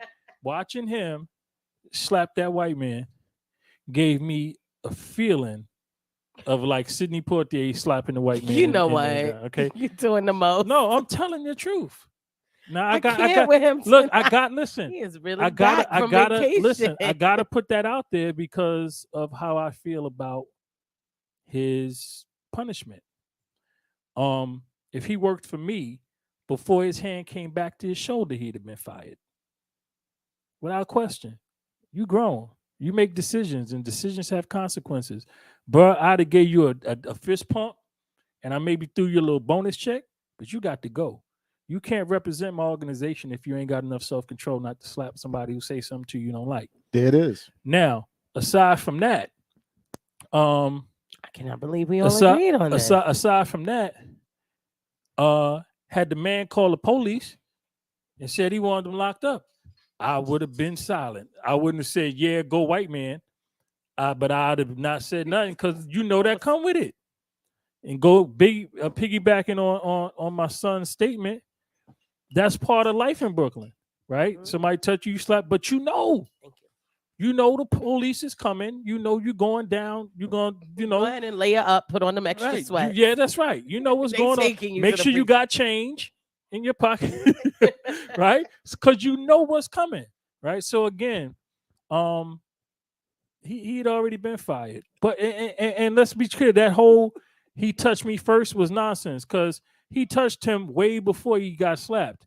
And he reached over two other people. They were separated. He reached over two other people. But the only thing I will give him credit that for, slap was off of words. Listen, that's what I was wondering. What was said in that moment that made him decide? Because he didn't slap the guy who I know what it touched wasn't. I know what it wasn't. It wasn't the N-word because we didn't know. Oh, please. Right. That would have been. That's true, though. That is true. That would have come out on. That is true. We know that. I watched my man. And he would not be I watched my man home. give it the old, what's my man name? Bronze Bomber. What's his name? Bronze Bomber. The boxer. Oh. The new guy, the skinny guy. The skinny Wilder. He gave it the old Dante Wilder. Dante Wilder. He came all the way back with the bomb squad, but when he got there, he's like, no, I can't. And then- like a slingshot. he pulled it back. He pulled it back. An open And he hand got- has a little less but- consequence. But no, it could be worse. Ask Dr. D. David Schultz. But anyway, so Boy, so yeah, right. So Oh, I my God. love that. That's a yeah, throw. That's a good John one. with the What's that? Hold on, reference. hold on. Yeah. What's that? That's an open hand slap. Is that fake? As John Stossel. Yeah. So look. So Yeah, John Stossel. so yeah. as I saw the finger, Shout out to my Y'all brother. as I Words. saw the middle finger wrap the ear and touch the back of the neck, I was overjoyed. Cause listen, I'm gonna tell you what. Had that been a big white man slapping a little black man, me, you, Ben Crump, Jesse Jackson, Big crump. and Reverend Al would have been after the NBA to fire everybody. We need a new league. True. So yeah, fire him, suspend him, do whatever you want to him. But I'm gonna just hold on to that slap and put it in my special place where I want to think happy thoughts. And that's it. with me. Ain't no The hashtag things that Marcus. make him happy. Yeah. Two things that I want to get to really quick in the limited time that we have left, right? We're about 7-8 minutes away from the top of the hour. So I want to take a minute to talk about one thing really quick, and then the other thing I'm going to introduce. We're going to get into that, and then we're going to move towards a close, right? Got it. One of them I've already introduced. The other one that we have not talked about, I'm mentioning it now. Brian Flores, hired by Mike Tomlin in Pittsburgh. Brian Flores is the head coach in Former head coach in for the Miami Dolphins, is suing the league for discrimination. We talked about that in the last show. The symbolism stuff of the most successful, arguably the most successful black head coach in NFL history, who was hired by the Roonies, the people who decided that we needed to have the Rooney Rule, which means they're the the Marlins are the Roonies are the owners of the Pittsburgh Steelers, yeah. who are the ones that put out the Rooney Rule, which says that we are to see interviews of black and non-white applicants for high-level positions in the National Football League. Knowing what we know about Brian Flores, many of us thought that he would be blacklisted and would never work in the National Football League again. But the most successful black head coach in the league hired him. And when he spoke on it, he spoke specifically to his skill set and how he would be beneficial to the Pittsburgh Steelers players and organization.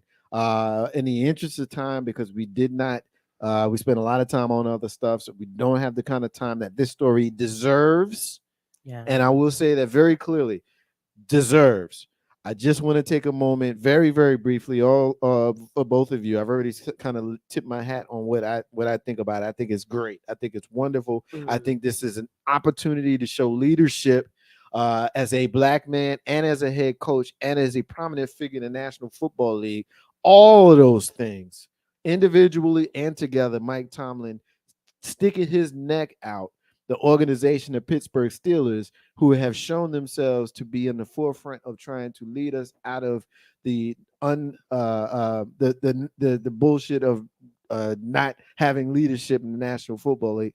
For that team and that head coach to be the one to give this man a chance, I think that symbolism is outstanding. I think that symbolism is necessary, and whatever heat that they may end up taking because of this, I think they should be celebrated and supported. So really quickly, go around the room. Steph, you up first, and John, comment on that, and then we're gonna introduce briefly one more topic. Then we will take it home. Well, first of all, shout out to Mike Tomlin. It's a huge leap. I know that he couldn't do it without support of the organization ownership, but the fact that he did it, Mike Tomlin. Unfortunately, over the past few years, every time conversations like this come up, he has become the token black man that has to answer all of the questions on behalf of black people, black America, black NFL athletes, so on and so forth. So I want, shout out to him for putting your money where your mouth is. A lot of times people will say, I support so-and-so. I believe in their mission. I see why they're doing it.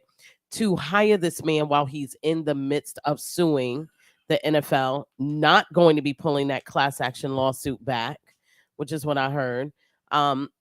It says a lot about him, says a lot about the character of that organization. We've seen this consistently from the Pittsburgh Steelers, where their relationship between the owners and the coaches tend to be a little more familial, and there tends to be a little bit more loyalty than throughout the rest of the league. They've had the least amount of head coaches for an organization that's been established this long. So I definitely think that Mike Tomlin needs his kudos. I will say that they need to keep their knee on the necks of every single executive with the NFL. I don't think it's going to change much. I think the NFL is perfectly comfortable, like they did with Colin Kaepernick, paying a few dollars and keeping it pushing. And if it is left solely up to the leadership of the NFL long term, and I'm not even talking about Goodell because he's merely a talking head who is hired by these owners and the powers that really be in the NFL. I think at the end of the day, he has a responsibility to keep this going, because you shouldn't expect major change simply because this happened.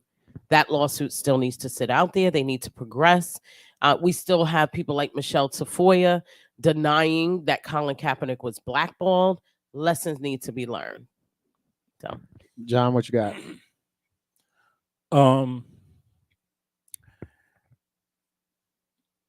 What is it, 32 teams NFL? 32. Mm-hmm. Okay. 30 of y'all are dumb as hell. I'll give the Dolphins a pass. Matter of fact, I'll give the Giants, who's in the suit too. Mm-hmm. I'll give Big Green a pass. Okay, so 29 of y'all are dumb as hell, right? Because this man, talking about Flores, is a proven head coach. He's a proven head coach. He worked. He cut his teeth in New England. Yeah. Right? So his defensive prowess, because he was part of the defensive side, I believe, in coaching on that, came in New England. Y'all know what that means. Y'all know what that means. That's how he was able to get the suit, because he found out what homeboy in New England said, that it was, didn't it come through that way, through a text from him to the wrong person? That was it, right? A text from the coach in New England. Yeah, Bill Belichick. Right. I don't like to say the name. Okay. So that guy, right? So Mike Tomlin, all right, kudos for him, black man to black man, black on black. I love it. Wonderful. Good guys wear black. Wonderful, right? But he made a smart decision. He got a head coach level intelligent dude who cut his teeth in New England under what people say is one of the best defensive minds in the game ever, right? And this guy, I got him for the price of a running back coach. I got him for cheap. So let's say I get let's say I get sick and I can't make a game.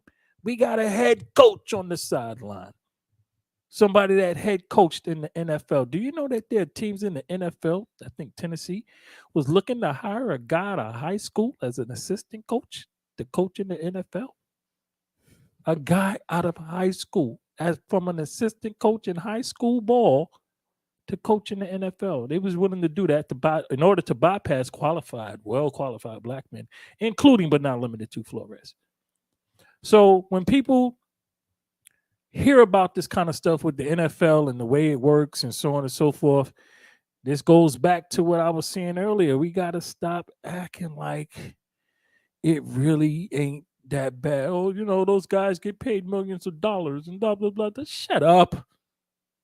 Right? The NFL. N-word for life. N-word for lease.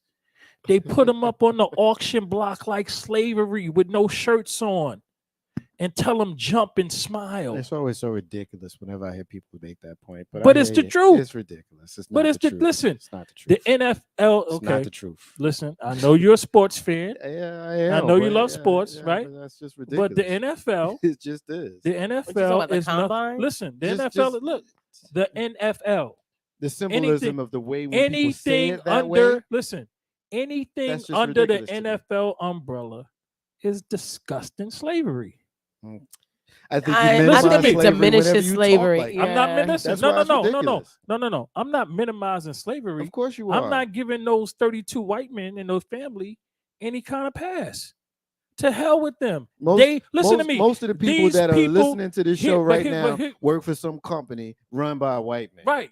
But listen, but I'm not trying, but I'm never not going to call them out. Yeah. And they're never gonna get a pass. You're not Those- going to listen get a to me. pass from me when Those you pay me $1 people- million and those you call me a people- slave listen, at the same time. Those two things don't go together. Those so you people, can make your point without the outlandish words that go with it. It just sounds crazy. The when word, you say listen, here goes slavery, the problem. and it's not just for you because it's a lot of people that agree Let me with tell you why it's so not it's out- for them too. But let me tell you why it's not outlandish. It is. I'm gonna tell you why it's not I'm listening. outlandish. The reason it's not outlandish is we still get killed by police. They ain't got nothing to do Listen, different I'm things. gonna tell you why it's not. Two Let me different let me things. finish the point. Let me put it all together for I you. never and seen we a can go. referee with a gun in his Listen to hand me. and kill a I'm running a- back for crossing gonna, the end zone. I'm going to pull it all together for you, right? Let's get it. The whole idea, right, that you can bypass a group of people because of the color of their skin, which is what the NFL does, right? Is all rooted in the fact that you can kill a man just for the color of his skin. That you could do whatever you want to a man because of the color of his skin, because you're in America, because that's where this is. Why do you think that the dollar bill is made of cotton? Yeah, right? I don't know where the hell every this is going, single there but is it's getting nothing. weird, bro. No, that's because you're not really hearing me. No, I'm hearing Listen you. clearly. It's the dollar bill's Every made of the there cotton. is not a thing in this country that deals with a profit that is not supported, rooted, and fed by the death and destruction of black people. And to say that it isn't ever is disgusting. I don't know if I agree with that, John. Everything. Find one thing in this. Okay, the It sounds highest really law. great No, and listen. militant. The highest law in the land of America, the law that will not be overridden by anything, is the right to contract. This country is a contract, and under the contract and understanding of the contract, black people will always suffer. So let me ask you this, because we don't have a lot of time, and as much as I want to go here with you, I can't. So I just have a simple question. Mhm. I have a yes or no. I just want a yes or no answer. Okay, I know it's hard for you. I'll but I give need it to you you. to give it to me. I'll give it to you. Did you watch the Super Bowl? Yeah. Okay, cool. And you know how Steppin Marcus Yeah, J can I make one That live wasn't from easy. That wasn't nothing- yeah. look, Okay. That wasn't nothing to So it. you support smoking slavery? mirrors. You smoking support, mirrors. You support slavery. No, You I don't. support, yeah, you do. No, no, Yeah, you do. no, You just sat here and went through all that, no. Look, but then you sat and watched it. listen. So you support slavery. So no, just as much as anybody who spends an American dollar does. Yeah, I'm not talking about anybody. It's the I'm same talking thing. about you. It's the same thing. I'm talking about but you. it's the same thing. I'm talking Listen, about listen, you. Listen. You Threat- just sat watch here this. and told me that I'm Threat- watching the naked dudes on the getting Threat- their nails and everything poked and prodded. Threat- But you support it because you threat- watched the Super Bowl. Threat, duress, and coercion. What's that got to do with the question I asked It you? has everything to do with it. Because if you're telling me that you have one choice, you're making choice and ultimatum, you're commingling them, right? So if you say that all you can do is either get out the country or I want to go or in. because that's where it is. Because stick anything to and topic. again, anything and everything you do in this country supports slavery. Okay. Ain't no how Steph Marcus J. Steph, final word. I just want to say this goes also back to how and while I'm glad that he has a job, Mike Tomlin, I agree with you. It was a no-brainer. It goes back to what I said about Dante Wright's mother and how people can disassociate from blackness until they need black support. So Godfrey, the comedian Godfrey, always does this skit about Afro-Latinos who will work very hard to distance themselves from blackness, even when they have black skin. And he always he says that, they'll do the little dance. I know black, I know black, I know black. And he's a black Honduran. He's Afro-Honduran. He is Afro-Latino. Prior to all of this, he was very much like, I ain't getting in that black shit. He Flores, not Godfrey. Godfrey is Kenyan or something. Yes, Godfrey's from Nigeria. He's Nigerian. But yeah, Brian Flores, prior to all of this, was in the I know black lane, right? He was not wanting to make comments about Black Lives Matters, about Colin Kaepernick. There was an issue down in Miami where one of the black players had said something. He did not give them support.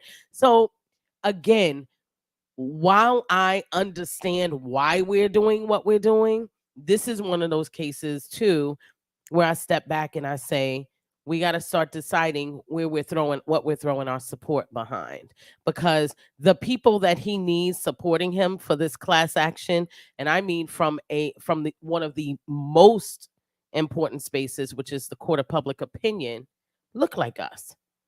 But prior to all that, I know black. So glad that Mike Tomlin made a certain decision, but I don't have a significant amount of sympathy for someone who didn't want to identify with the challenges and issues until they landed on his doorstep, and white folk let him know, we don't care if you're bilingual from another country with black skin, you black, and you about to get this black treatment. We have to start holding people accountable for our support too. I can dig that. Ain't no how Steppin, Marcus J, live from New Den Legacy in that radio. Latrell says, riding that fence. All day. Ain't no how Steppin, Marcus J. This has been a very fun and spirited conversation. Not gonna do the one it's more? Unfortunate. I got this, brother. I got this. This has been, I got this, brother. This has been a very fun and spirited conversation that unfortunately we're getting close to the end to. So let me get some housekeeping out of the way. I'm going to ask my final question and then we'll get to the rants and get to the closings. We're looking for Kaya Anderson right here in Chesterfield County, part of the Cap City in Richmond, Virginia. January 29th is her missing date. 13-year-old black female, 5'2", 120. Last seen on 129, wearing a dark hooded sweatshirt, blue jeans, and white shoes. If you've seen Kaya Anderson, please contact the National Center for Missing and/or Exploited Children on their website, missingkids.org, or contact the Chesterfield County Police Department at 804-748-1251. We're also looking for Shavandra Bassett, missing since February 15th in Henrico County, also here, part of the Cap City RVA. 17-year-old black female, stands 5'2", 156. She was last seen wearing a black hoodie, black pants, red and black Nike Air Jordan shoes. She has a tattoo on her right forearm that says JoJo with a heart and fear no one. She may be traveling in a white 09 Chevy four-door vehicle. If you've seen Shavandra Bassett, please contact the National Center for Missing and/or Exploited Children at website missingkids.org. Contact them at 804, the Henrico County Police Department, I should say, at 804-501-5000. If you have seen Shavandra Bassett, if you have seen Kaya Anderson, please contact the National Center for Missing and/or Exploited Children on their website, missingkids.org, or call 1-800-LOST, 1-800-843-5678.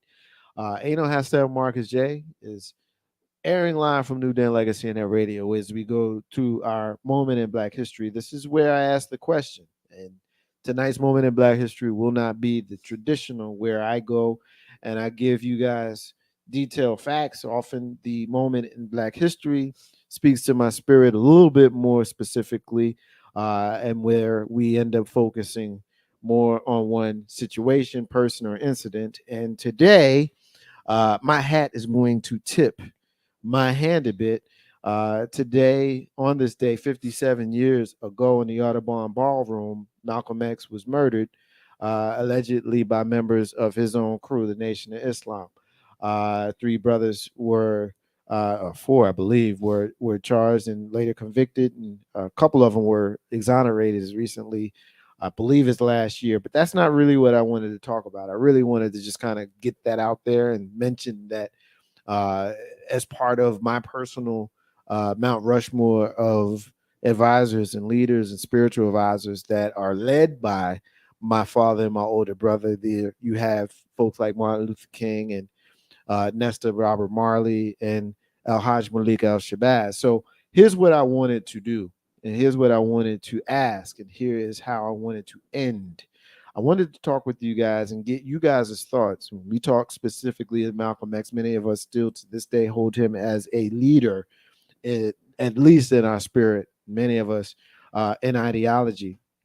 I'd posted a picture earlier on of him as a young person versus him later in life, and it said, "Do not give up on our youth," because we know that young Malcolm Little got into a whole bunch of trouble, culminating in a prison stint that transitioned his life and led him to the latter half of his, or latter stage of his life, which is where we know him from. But I want to ask you guys, John, you up first, and then Steph, I want you to follow him, and tell me what you think, knowing what you know and feeling what you feel about the entity and the man that was Malcolm X, what he would say if he was here today, 2022, about the state of Black America, about the state of America, about the state of where we are in this, what he would have called this wilderness known as America. So that was what my question is. Many of us have a feeling about Malcolm X, and we don't spend a lot of time talking about him because, quite frankly, I think possibly our generation may be the last that really understands and identifies what his importance was to us and to our culture and to our ideology, and also to our future. And so I'm fascinated to know what he would have thought about where we are today. And I'm convinced if we had Bob Marley, Malcolm X, and Martin Luther King still with us, we would be different. I don't know how different. I can't say that our plight would be better or worse, but I do know that it would be different based upon their leadership and their oratory. So that is how I want to end the show tonight prior to our rants, because we still had to speak our piece. But I do want to take a moment to pay homage to Malcolm, from each of us individually, and what is in our spirit. I will close us out and lead us to our rants and speak last on this, just as I normally do. But John, you up first. Steph, I want you to follow him. How old was Malcolm when he got killed? 37? He was 39 years old. 39. He would have turned 40 about 3 months later. Okay, let's say he's 40, right? And how old was Dr. King? Dr. King was also 39 years old. He had just turned 39 3 months prior. Bob Marley was 36. That's right. Okay. So talking about three men. We mentioned three men who did not get to see the age of 40, right? With regard to Malcolm X specifically, I'm gonna talk about Malcolm X, but I'm gonna touch a little bit on Dr. King too. At 54, I think about the way I thought at 40 years old and how I have evolved as a human being and how some of my opinions have changed and even some of my alliances.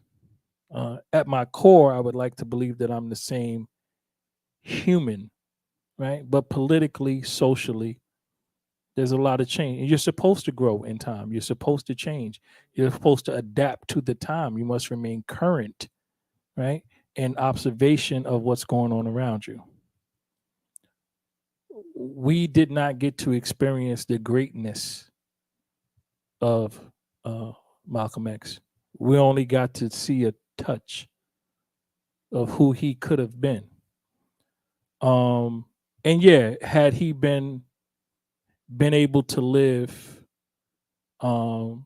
like let's say he, think Dick Van Dyke is like 96, right? Clint Eastwood is 91, right? So yeah, if he would have been able to live into his 90s, we would have been in a different space because we would have had a recognizable voice whose opinion carried weight within the community and who had the ability to call together even people who did not 100% agree with him, even people who were adversarial with him in some aspects, with regard to some aspects.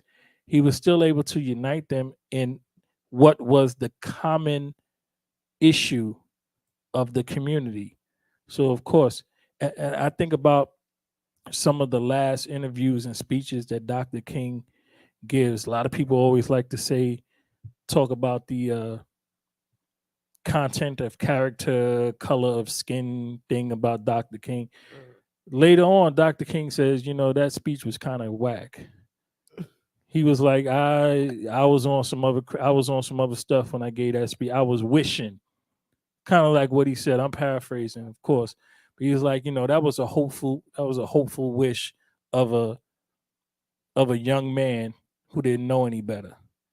But now I know what we really facing, and it's gonna be quite some time before we get anywhere near that. And we need to address so many other things before that can even be a conversation. And the sad part about it, that was in 1968, the year I was born, that he said words like that. And when he said that we need to take all of our money out of the white, he was someplace with a sanitation strike. And he's like, we need to take all our money. If you have insurance, you got 2 black insurance companies downtown, wherever city he was in. Take your money out of these insurance, go get insurance from there. Take your money out of that bank, go put it over there. Don't ride. We got taxi cab services who will give you a ride for the amount of a bus thing. We got a black bus company. We're gonna stop using all these. And I think the next day he was killed. I think that was the night before. So they know exactly where they're gonna let you go with it. So the sad part is, yeah, I think we would have been, the answer to your question, Marcus, is we would have been a lot different had either any of those brothers been around, right? I mean, there's so many other names we can mention had they been around, you know, how it would have been different. But they're not here. But they were so young. They were so young, and they had not yet. I mean, come on, man. You know you're different from you were 7 years ago. Imagine if they would have had the opportunity to really be enriched into their thinking and understanding, and think about how much information has come to light since they've been gone. What they would have been able to do with that, with understanding that, right? Dr. King as a Pan-Africanist, Malcolm X as a labor organizer, right? These things we never got a chance to see. So yeah, we would have been different. Steph? I think your original question was what I kind of focused in on, not the second half. And I love John's dissection of it as a basis of age, growth, maturity. But what do I think that Brother Malcolm would have thought being here today? I would think he would look around and say, y'all didn't hear me. I don't think he would look at where we are outside of the natural progression of where things have gone because laws have demanded it, and been that hyped about it. I think he would have been exactly where when he came back from his pilgrimage to Mecca. One thing did not change. While he was looking at areas of integration for us, he was still firmly entrenched on personal accountability within our monolith and us moving as one. And he was like, okay, you know, maybe I don't want us all, you know, I don't need y'all to shoot all white people, but I still need you to understand that we need to be moving together in order to really enact this greater mission. And it's the biggest lesson we could have taken from Malcolm X is the thing we resist so significantly now. We wonder how wealth is created. It's not just created within familial groups. It is created in ethnic groups. You do see white Americans generating wealth as a ethnic monolith. You see that they are buying into certain premises and concepts as a racial, monolith because it is better for them. It is about protection. It is about even if the fear is false, it is about protection. We're buying into CRT as a racial monolith because we want to make sure that white children don't feel bad, right? And what Malcolm X often said and often pointed out time and time again was the necessity to move as a monolith in a lot of ways, and how we thought to protect ourselves, to create our own, to doggedly pursue our own missions within our own communities, to community build. I think he would be here now and really feel like we missed the boat on that. That we have that freedom, quote unquote freedom, has made us almost dismissive of the rest of the mission. It's like, I know I need to get to New York, but since you're going to give me a ride to Caroline County, I'll just chill out here. Thank God I'm out of Richmond. I made it to Caroline County. Well, that wasn't your goal. But you just going to chill in Caroline County? And then what? Right? He gave us an entire layout of what the expectation was for our people, recognizing that they would always think of themselves as our people. He knew this. He was ahead of his time.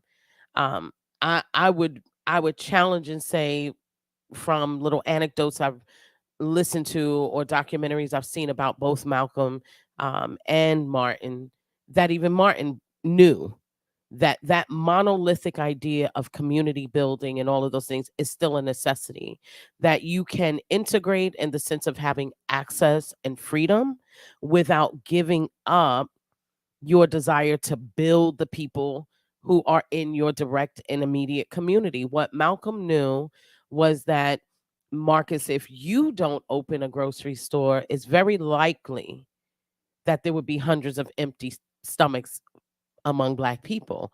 He knew that we had to create our own resources and push them to our community. He knew that the pendulum in the system wasn't going to swing so dramatically that it would all of a sudden provide opportunity. So what he was preparing us for, I think, was part of his foresight, that if we're comfortable in this space in which we live simply because we can now go in the front door, that will be bamboozled by the concept of freedom in almost an esoteric sense. It's not real, that the freedom we would be experiencing was very limited.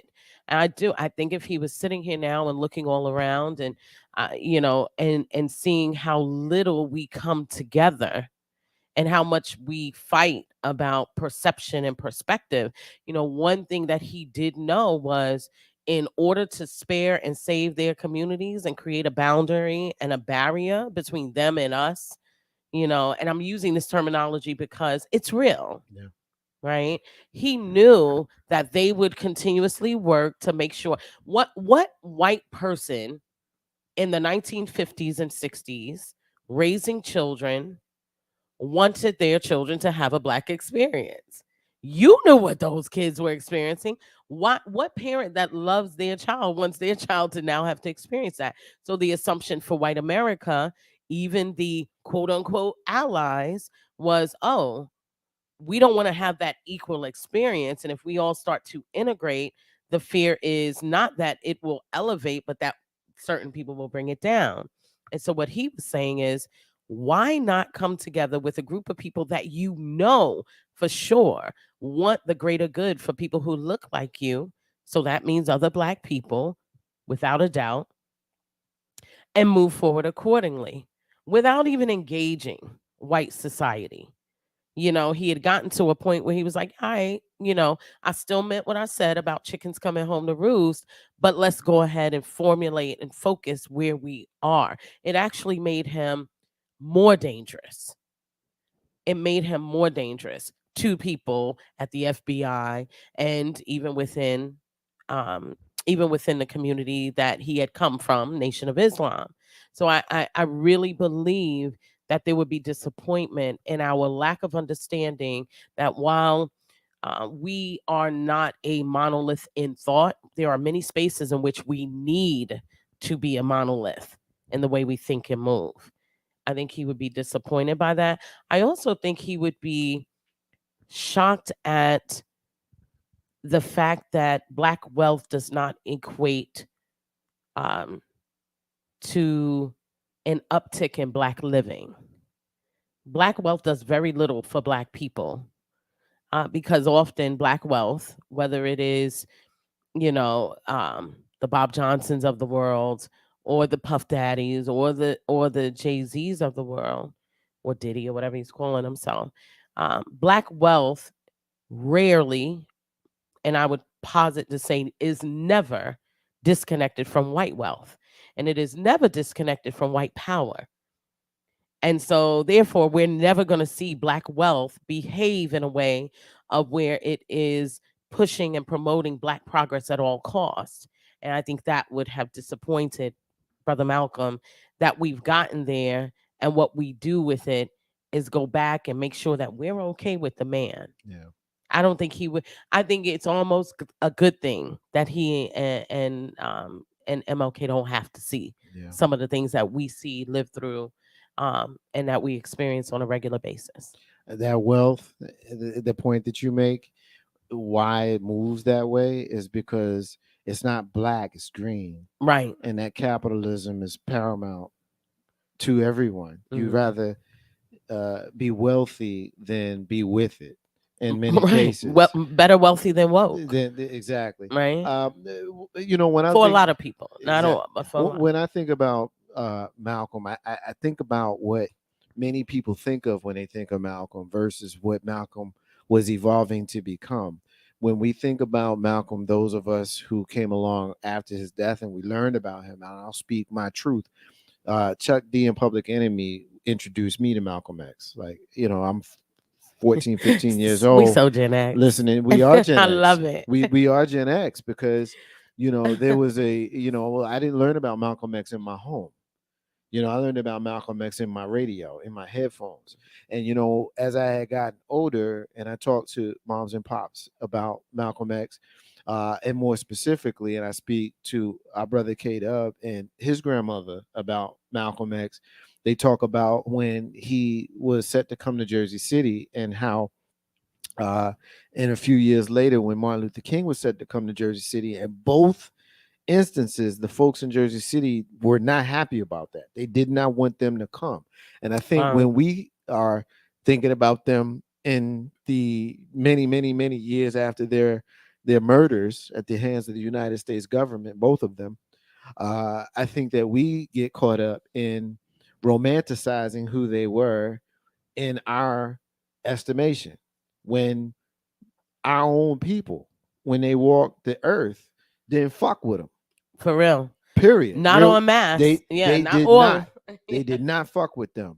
You know what I mean? Because they were troublemakers and they made white folks unhappy, and it caused them to live. It caused them to make it very, very difficult. And so now I want them to come to my town. And so when I look at Malcolm X and I look at what his legacy was, his legacy is not post-Mecca. His legacy was the white man is the devil, and by any means necessary, and he put his hands on you, sent him to the cemetery, and all that stuff. Like, that was Malcolm X's legacy. It still is. It's not little kids say by any means necessary. It's right. It's not the legit Malcolm X or El Hajj Malik El Shabazz, who he was in the latter stages of his life, more specifically starting from November 23rd, 1963, which is the day he said that he didn't care about Kennedy getting killed because it was the chickens coming home to roost. Yes. That is what led to his ouster in the Nation of Islam, which also led to his pilgrimage to Mecca in 1964. So when he went to Mecca, he saw Islam in a completely different way. He changed his political ideology, and he realized that fighting for black folk on American soil solely is futile, because white supremacy, even in 1964, was already too strong. That that ship's already left.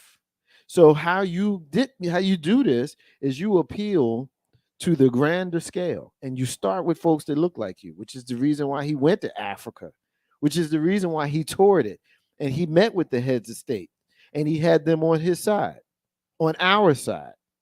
And the plan at the time of his murder at the hand of the United States government was to go to the United Nations and appeal to them with the backing of the African heads of states and say, they fucking with us, what y'all gonna do about it? Yes. And so when that didn't happen, because he was murdered by the United States government, we got left.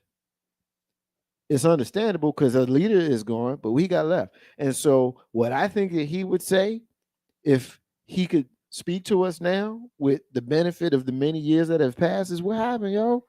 Right. Why didn't nobody fill that void? Nobody didn't fill the void because in the 1970s, they saw what happened to the leaders in the 1960s. Malcolm X, Martin Luther King, Medgar Evers, Bobby Kennedy, and others. White supremacy said, you trying to speak to the needs and the benefit of Black America and anybody who is a opposition to white supremacy, guess what? You get to be good old-fashioned dead. And in most cases, violently, at the hand of a bullet, so that everybody could see it and know this is your fate if you come here, if you act like you want to be a part of any kind of benefit. If you look at history since them days, anybody who was open, loud, and fierce for the advancement of Black people in this country died violently in front of people so they can show you this ain't what you want. This ain't what you want, you know? And so what I think Malcolm X would say is, why didn't you complete the mission? Because I had a plan, and that plan was working. Or at least it would have. African heads of states, United Nations. This is who America supposedly reports to. America don't report to nobody else, and they really don't report to United Nations, really. But this is how you could have gotten something. And I think that he would be very disappointed that that was not continued.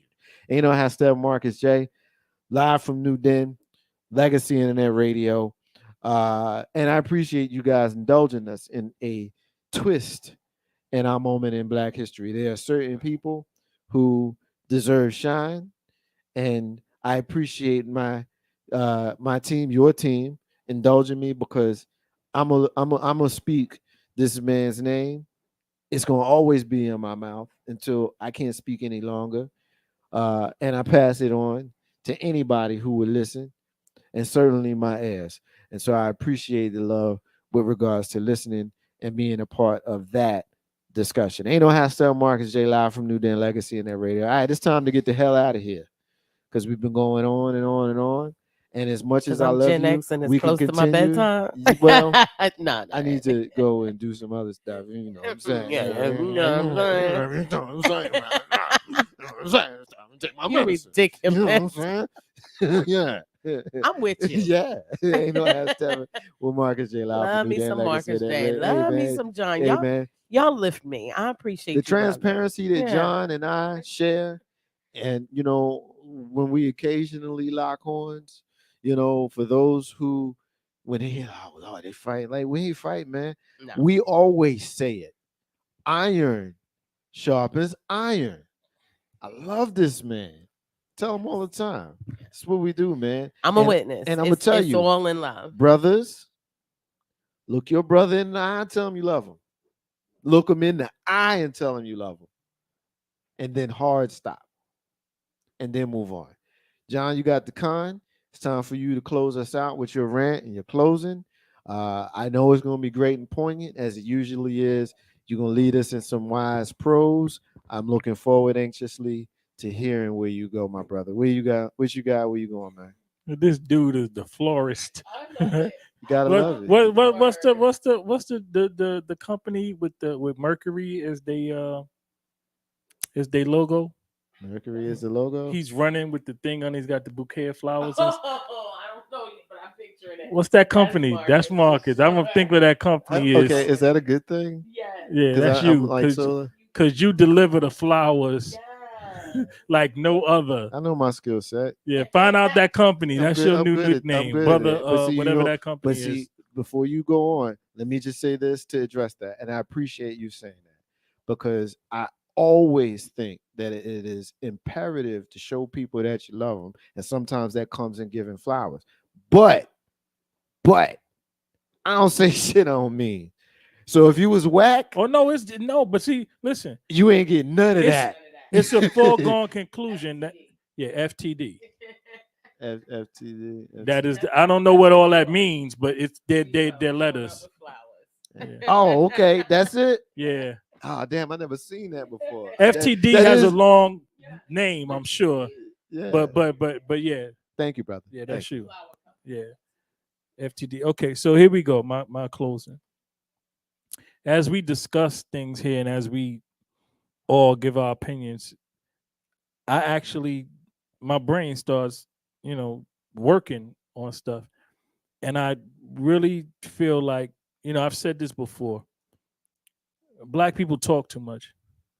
There's too much announcing and pronouncing. We're going to do this. We're going to try to do that. We're going to do. Shut up. Do it or don't.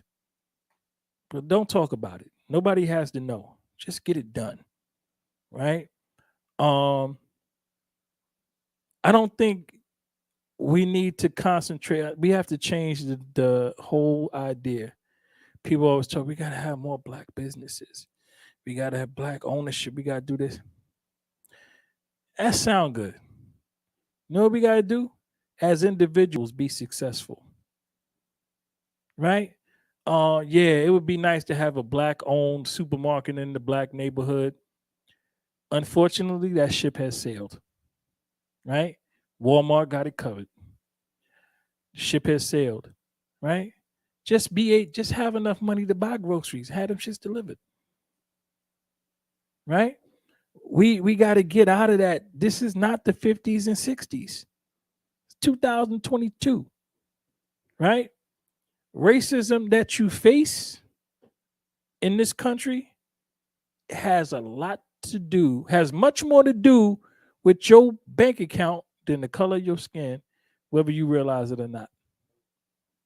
Because Black folk with a lot of money ride past a lot of it. Not all of it, because you still can get pulled over and shot in your Bentley as quick as you can is in your Buick.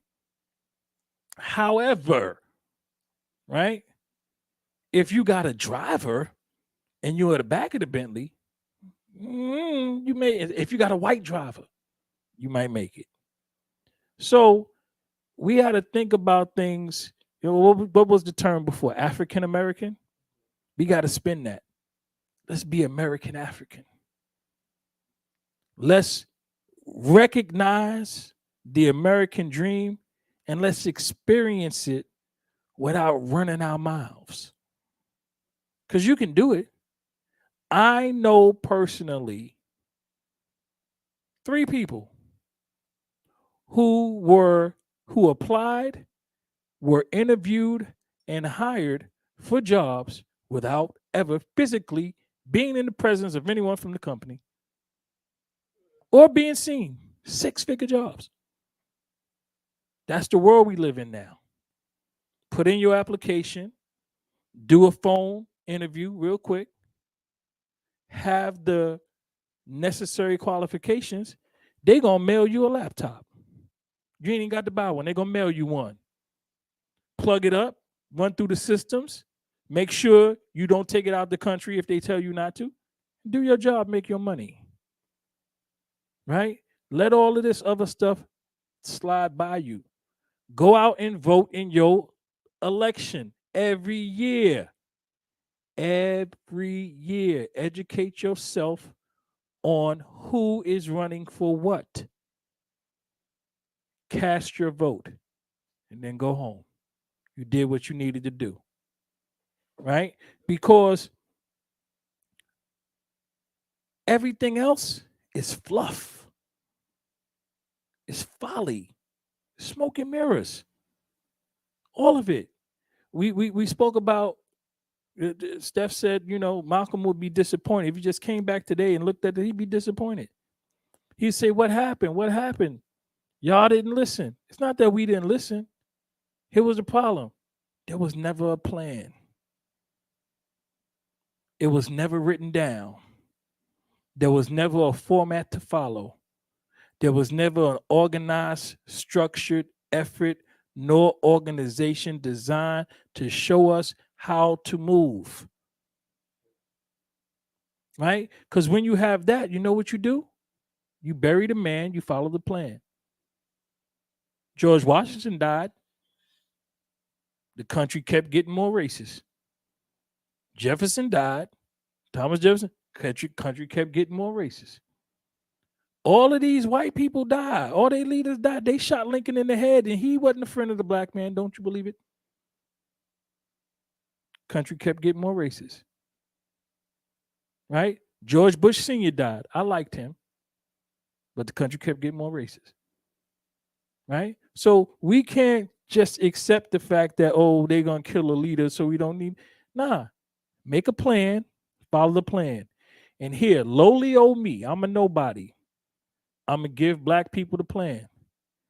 Be successful and shut up. Stop talking about it. Everybody don't got to know.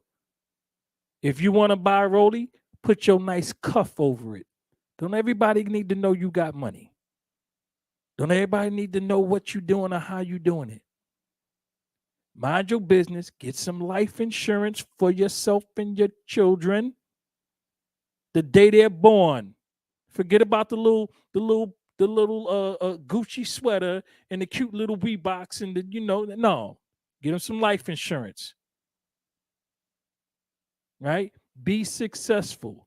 And if black people keep being successful and shutting up and then voting that first Tuesday in November in their local elections, right, you will begin to notice a change. Because what I know right now, from the day I was born to today, racism and white supremacy is far worse than it was then. Black people in a much worse condition, and we're much poorer. These are undeniable facts. Right? So all this talking and marching and and then the police and shut up. Get money, mind your business, keep your mouth shut, and vote. That is the plan. In that order. Get money, keep your mouth shut, vote. Black people will do better in this country. If we don't do that, if we don't get money, we keep running our mouths, and we don't vote, things are going to keep getting worse. That's my rant. You know how Steph Marcus share live from New Den Legacy Net Radio. I will say this. That might have been one of the best rants I think I ever heard you give. Yeah, man. That's leadership, brother. Yes, sir. That's leadership. That's That's yes, leadership. Sir. I appreciate hearing you say those words, man. That's good stuff. And you know how Steph Marcus J live from New Den Legacy in that radio. Our sister who has the con, Steph B. Your final word, sis. What you got? I don't know how to follow that. Okay, You're gonna have John. to figure it out, girl. Okay. Because I got to follow you. How you think I be feeling? I got to come on follow now. both Come of y'all. on. Come on. Your name's on the show. You good. Well, all right. But y'all dope too. I appreciate you. Thank you both. It's been a good night. You know, I got to connect with my brother Marcus earlier in the day, and we got to exchange a few words. John, you are always on my mind when we don't see one another during the midweek, and I just thank you both. I experienced enough in this world as a Black woman to know what it's like to be in the presence of Black men who care for me and about me. And so thank you. So I want to let people know I don't give a shit about Kim Kardashian. She is not my problem. And she ain't yours, sis. I mean, I want to be as deep and prophetic as my brother John, but he covered politics. So let me cover pop culture. You're going to get a little bit from the bee in the bow tonight, or that bee in the bow, if that's what you want to call me. I don't care about Kim because Kim don't care about me. Kanye can be who he wants to be. He can live how he wants to live. He can speak how he wants to speak. And I still just won't care about Kim.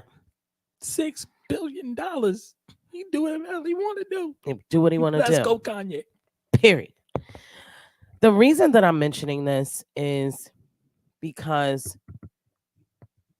as of today, statistically, in the United States of America, during these first 2 months of the year, Black women are once again leading in death by partner. 2 months in.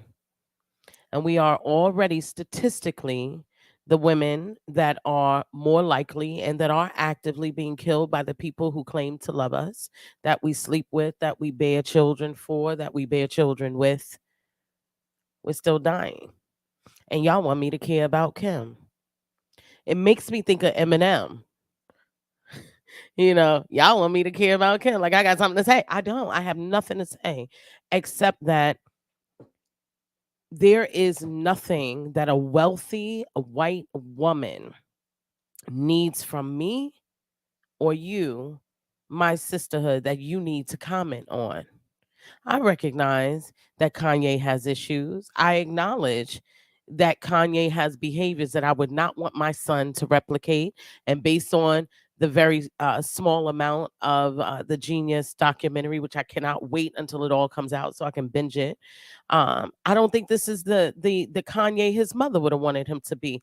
But let's also face it, it is not Black women's responsibility to make you better than who you are. Every time you fall apart and do something crazy, I don't want to hear, oh, he needs his mother. That's not my job. Once I've raised you and sent you out in the world, it's not my job. Every time a Black man falls apart, it's not a Black woman who needs to come in and say, we are not pack mules. And therefore, we are not pack mules for Kimberly. If you've been posting about Kim and how terrible this must be to feel like she is being tracked and toxic, she's experiencing toxic behavior from this Black man, you're part of the problem. Let me tell you what Kanye really did. This is the truth. And, I'm okay with being canceled because I'm going to make my money anyway. But I'm going to speak on this. What Kanye did and what Kanye did prior to Kim and what makes him a target beyond his mental health, which, by the way, when people go through manic episodes of bipolarity, they tend to do things like rant on the internet, put out lots of messaging, stream of consciousness. That's all you're seeing. That's what you're seeing. If we were better educated as Black people about mental health, you might be willing to give that brother a little bit of grace, right? And I literally am giving him, I'm giving him grace over Kim. I'm just doing it because I'm rooting for everybody Black. Now, brothers, if you want to be the type to stand at the edge of a pond in the middle of Florida that has alligators in it, and you watch that brother go in that pond or go in that lake and get gobbled up by an alligator, and you trot your happy ass on to the other side because now you want to get in there and be gobbled up too, that's your choice. Because that's what you're doing every time you play with that clan. If it's 5 Black women in a family with a Black mom who was assertive about positioning, had been rumored to drop sex tapes of her daughter and everything else. Listen, y'all don't like Lori Harvey. And you really don't know what's going on with her. But if you changed up what the Kardashian clan looked like, y'all wouldn't be feeling this bad about it. Posting about Kim, feeling bad about Kim. Black women are dying every single day at the hands of men who are more toxic than this. Poor Black women are sitting in jail right this minute, cannot make bail, have children at home. And you want to talk about Kim. Kim has billions. But more importantly, she has the thing I want to go into. She has an unlikable Black man that is the target of all of your ire. See, what Kanye really did wrong is he messed with the demographic that holds the emotional consciousness, the emotional intelligence of the American psyche by the balls. White women. Ask Emmett Till's mother. Takes very little. Takes very little for tears to be generated, for oh my God moments, for I feel offended, and you all go running. Kim doesn't need you. She doesn't need you. She doesn't know who you are. Matter of fact, Kanye doesn't know who I am. But guess what? Kanye is these two brothers that are sitting right here next to me. They make one mistake, and immediately, all it would take is one Kimberly moment, crying. Oh my gosh, look what he's doing. You don't know what she's doing on the back end. And you guys know, typically I stand very firm in my feminism, but I want you to understand that my feminism is actually womanism, which means that I prioritize two people first and foremost, and that is Black women and Black girls. So I've gotten a few people DMing me, asking me, because they know I do another radio show where we talk about pop culture and business and things like that. And you want to know my opinion on Kim. And I felt like this is the most appropriate place for me to say, I don't give a shit about Kim. Kim don't give a shit about you. Kanye's experience, even the problems that Kanye is creating, are more likely to be reflected and impactful to the experience of Black men that you know. What Kim may be going through, whatever anger you're seeing being directed at her, what you perceive as being directed at her, what she's going through is a quarter, is a fraction of what Black women in America are going through every single day. It is February. We are not even complete the shortest month of the year. And statistically, Black women are already the women who have experienced the most death and dishonor in these first 2 months of 2022.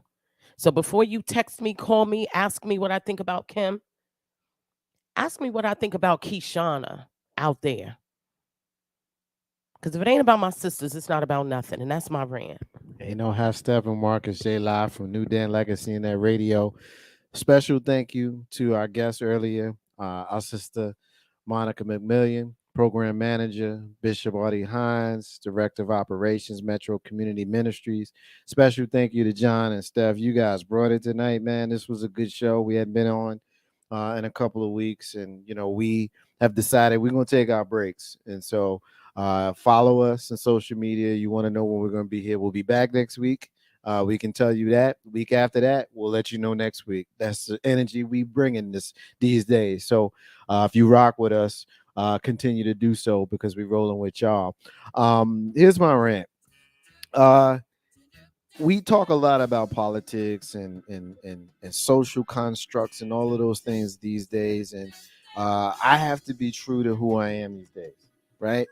My brother John has been very clear about me and my moderatism. I have evolved into a moderate. I've always kind of been one, but my spirit is a lot more softer these days. I don't quite have the fire in my belly for social fights these days. I was very, very clear that my personal transition has begun into middle age. I am a middle-aged man, and my desire to fight has begun to wane. It is exemplified in my rhetoric and how I speak, and the fact that they teased me in jest about how I give flowers is one of the things that I take pride in, because there is a time and a place for a lot of things. The time for me to be full of what they call piss and vinegar and fight is in the latter part of my life. As I've gone and begun to age, I have begun to soften, and that's just what it is as you get older. There's a meme that I saw that 100% speaks to how I feel in my spirit these days, and why I move the way I move. And make no mistake, I'm still a Gemini, and I'm still feisty as hell, and I'll flip this table on your ass if you come for me the wrong way.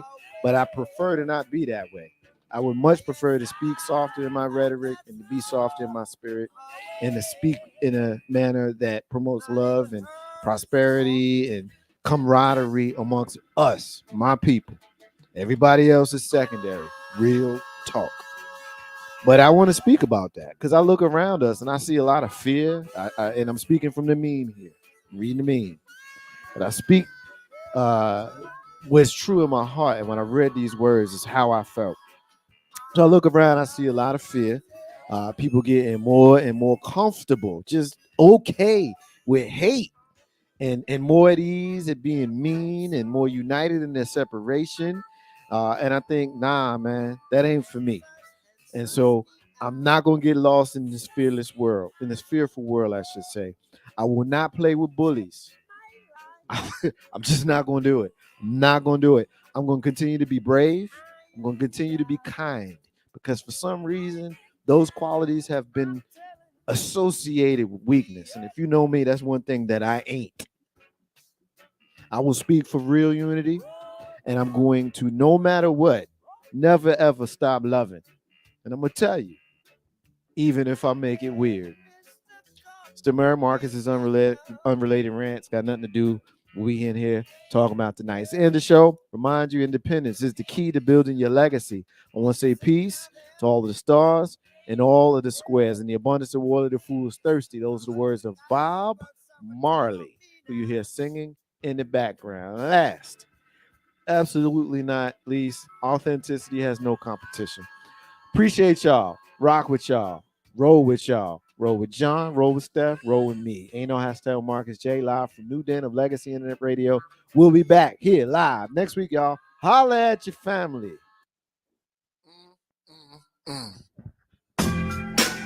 Oh yeah, I'm with this, with it. I'm just gonna lay back and I'm gonna drop some smooth lyrics. So tune in 7 to 9:30 and don't be late. We about to set it straight. Ain't no half stepping with Marcus J. Word, I'm ready. Let's go.